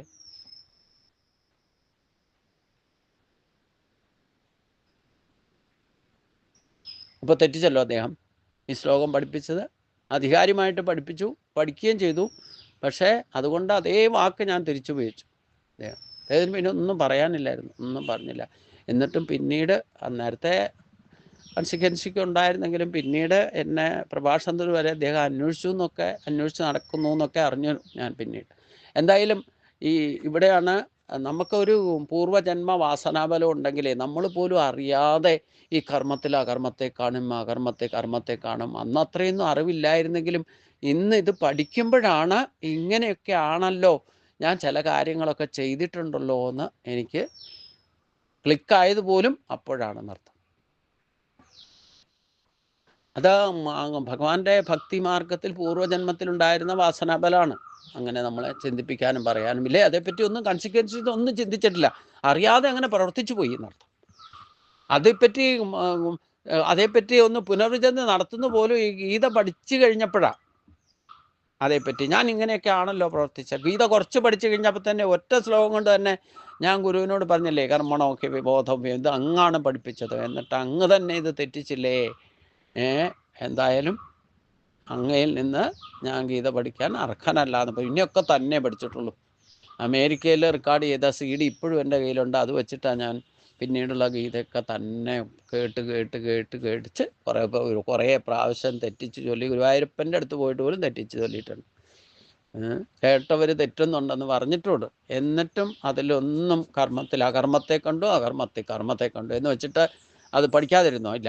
ആ കർമ്മത്തിൽ അകർമ്മത്തെ കണ്ടു. അകർമ്മത്തിൽ ഞാനായിട്ടൊന്നും ചെയ്തിട്ടില്ല. തെറ്റിച്ചത് എന്നെ ഉള്ളിലിരിക്കുന്ന ആളല്ലേ, ആത്മബോധത്താൽ എന്നെ കൊണ്ട് തെറ്റിപ്പിക്കും, ശരിയാക്കി തരുന്നതും ഭഗവാനാ. പിന്നീട് അത് തന്നെ ശരിയായി വന്നു. ഇപ്പം അതേ ആൾക്കാർ തന്നെ പറഞ്ഞു, ഇത്ര കേമായിട്ട് ഗീത വായിക്കുന്നത് എവിടുന്നാ പഠിച്ചതെന്ന് ചോദിച്ചു. ഇതാണ് അകർമ്മങ്ങളുടെ വ്യത്യാസം എന്ന് വെച്ചിട്ട് നമ്മളെ ഡിസ്പയർ ചെയ്താലും വേണ്ടില്ല, നമ്മളെ താഴ്ത്തിക്കെട്ടാൻ ശ്രമിച്ചാലും വേണ്ടില്ല, അവിടെയൊന്നും തളരാതെ അകർമ്മം. ഞാനായിട്ടൊന്നും തെറ്റിക്കുന്നില്ല, ഞാനായിട്ടൊന്നും ചെയ്യുന്നില്ല, പിന്നെ എങ്ങനെയാ തെറ്റണേ? വിവേകാനന്ദ സ്വാമികൾ ഒരു ഭക്തനോട് പറഞ്ഞ പോലെ, തലവേദനയാണ് ബ്രഹ്മം ആണ് എല്ലാം എന്നുണ്ടെങ്കിൽ പിന്നെ എങ്ങനെയാണ് നമ്മുടെ ശരീരവും ബ്രഹ്മമാണ്, ശരീരത്തിലുള്ള ശക്തികളും ബ്രഹ്മമാണെന്നൊക്കെ അങ്ങ് പറയുന്നുണ്ട്. അങ്ങനെയാണെങ്കിൽ ഈ ബ്രഹ്മമായിരിക്കുന്ന ആൾക്ക് എങ്ങനെ തലവേദന ഉണ്ടാകുന്നതെന്ന് ചോദിച്ചു. നീ യഥാർത്ഥ ബ്രഹ്മം എന്താന്ന് മനസ്സിലാക്കിയാൽ അതിന് തലവേദന ഇല്ലല്ലോ. അതാ വിവേകാനന്ദൻ ശിഷ്യനോട് പറഞ്ഞത്. നീ ബ്രഹ്മമാണെന്ന് നിനക്ക് ബോധ്യം വന്നാൽ ബ്രഹ്മത്തിന് തലയില്ലെങ്കിൽ പിന്നെ എങ്ങനെ വേദന?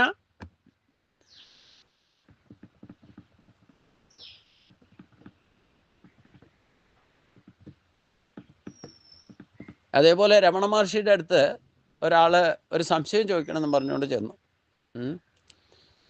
അപ്പോൾ അദ്ദേഹം ദിവസവും വരുന്ന അദ്ദേഹം വിസിറ്ററാണ്, കുറേയൊക്കെ രമണ മഹർഷിയെ മനസ്സിലാക്കിയൊക്കെയുള്ള ആളാണ്. അപ്പോൾ ചില പദങ്ങൾ ഗുരുക്കന്മാർ ഉപയോഗിക്കുന്നത് നമുക്ക് പെട്ടെന്ന് മനസ്സിലാവില്ല. അപ്പോൾ കുറേ ആൾക്കാരിങ്ങനെ നിറഞ്ഞ്, ആദ്യം കാലത്തൊന്നും ആരും ഇല്ലായിരുന്നെങ്കിലും പിന്നീട് അവസാനമൊക്കെ 100-200 പേര് എപ്പോഴും രമണ മഹർഷി ഇരിക്കുന്നതിൻ്റെ ചുറ്റുണ്ടാവും. അപ്പോൾ ഈ ഒരു സംശയം ചോദിക്കണം, എല്ലാവരും പോട്ടെ എന്ന് പറഞ്ഞു. ആയിക്കോട്ടെ, എല്ലാവരും പോട്ടെ എന്ന് പറഞ്ഞു. അവസാനം എല്ലാവരും പോയി കഴിഞ്ഞപ്പം ഇനി ചോദിക്കട്ടെ, എല്ലാവരും പോയി എന്ന് പറഞ്ഞു. അപ്പം രമണ മഹർഷി ചോദിച്ചു, നീ പോയോ? ഞാൻ മാത്രമേ ഉള്ളൂ ഇവിടെ, അതും കൂടെ പോണം എന്ന് പറഞ്ഞു. ഞാൻ മാത്രമേ ഉള്ളൂ ഇവിടെ എന്ന് പറഞ്ഞപ്പോൾ രമണ മഹർഷി അതിൻ്റെ ഉത്തരം കൊടുത്തത് എന്താ? അതും കൂടെ പോണം എന്ന് പറഞ്ഞു. അതോടുകൂടി അദ്ദേഹത്തിൻ്റെ സംശയം തീർന്നു. മനസ്സിലായില്ലേ? ഇങ്ങനെ ആ ചില ഗുരുക്കന്മാർ ഉപയോഗിക്കുന്ന നിസ്സാര പദങ്ങൾ പോലും കർമ്മത്തിൽ അകർമ്മമായിരിക്കും, അകർമ്മത്തിൽ കർമ്മമായിരിക്കും. അപ്പം ഞാനെന്താ വിചാരം ചെയ്യാൻ അദ്ദേഹം, ഞാനെന്ന ബോധവും കൂടെ നിനക്ക് പോകണം, എന്നാലേ നീ ആത്മബോധമുള്ളവനായി മാറുള്ളൂ എന്നാണ് അദ്ദേഹം പറഞ്ഞതിൻ്റെ ഉദ്ദേശം. അതുകൊണ്ടാണ് ഞാൻ മാത്രമേ ഉള്ളൂ എന്ന് പറഞ്ഞപ്പം നീയും കൂടെ പോകണം.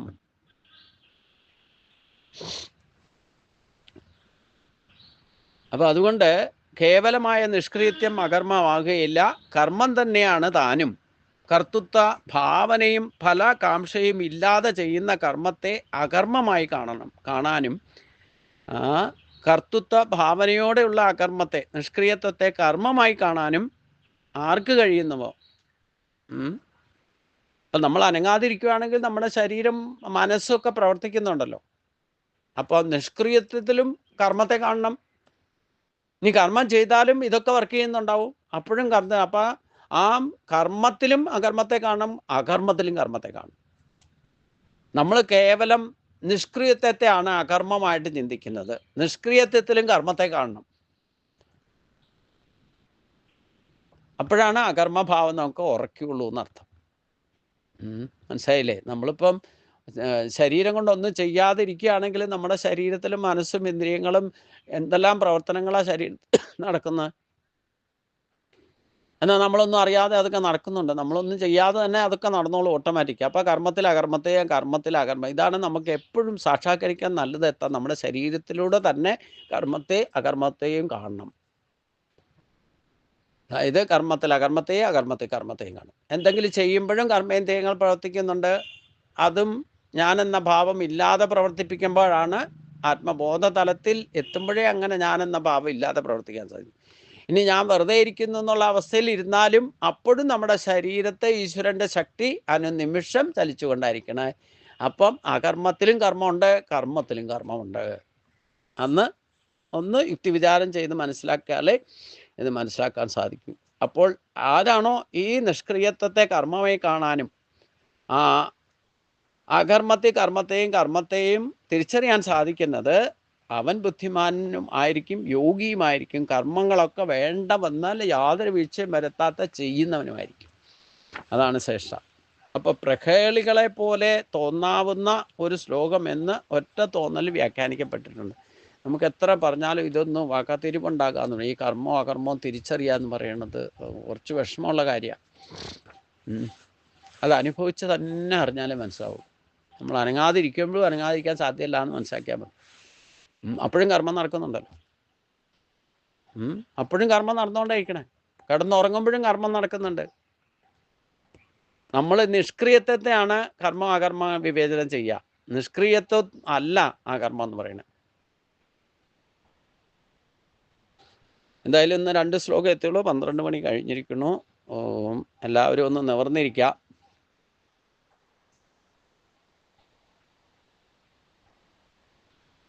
ഭ്രൂമധ്യത്തിൽ മാത്രം ശ്രദ്ധിക്കുക. ചിന്മുദ്രയിലിരിക്കുക. കണ്ണുകൾ അടയ്ക്കുക. 5 പ്രാവശ്യം ശ്വാസം എടുത്ത് വിടുക സാധാരണ പോലെ.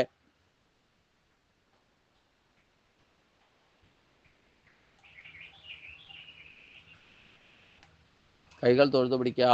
പഞ്ചപ്രണവം.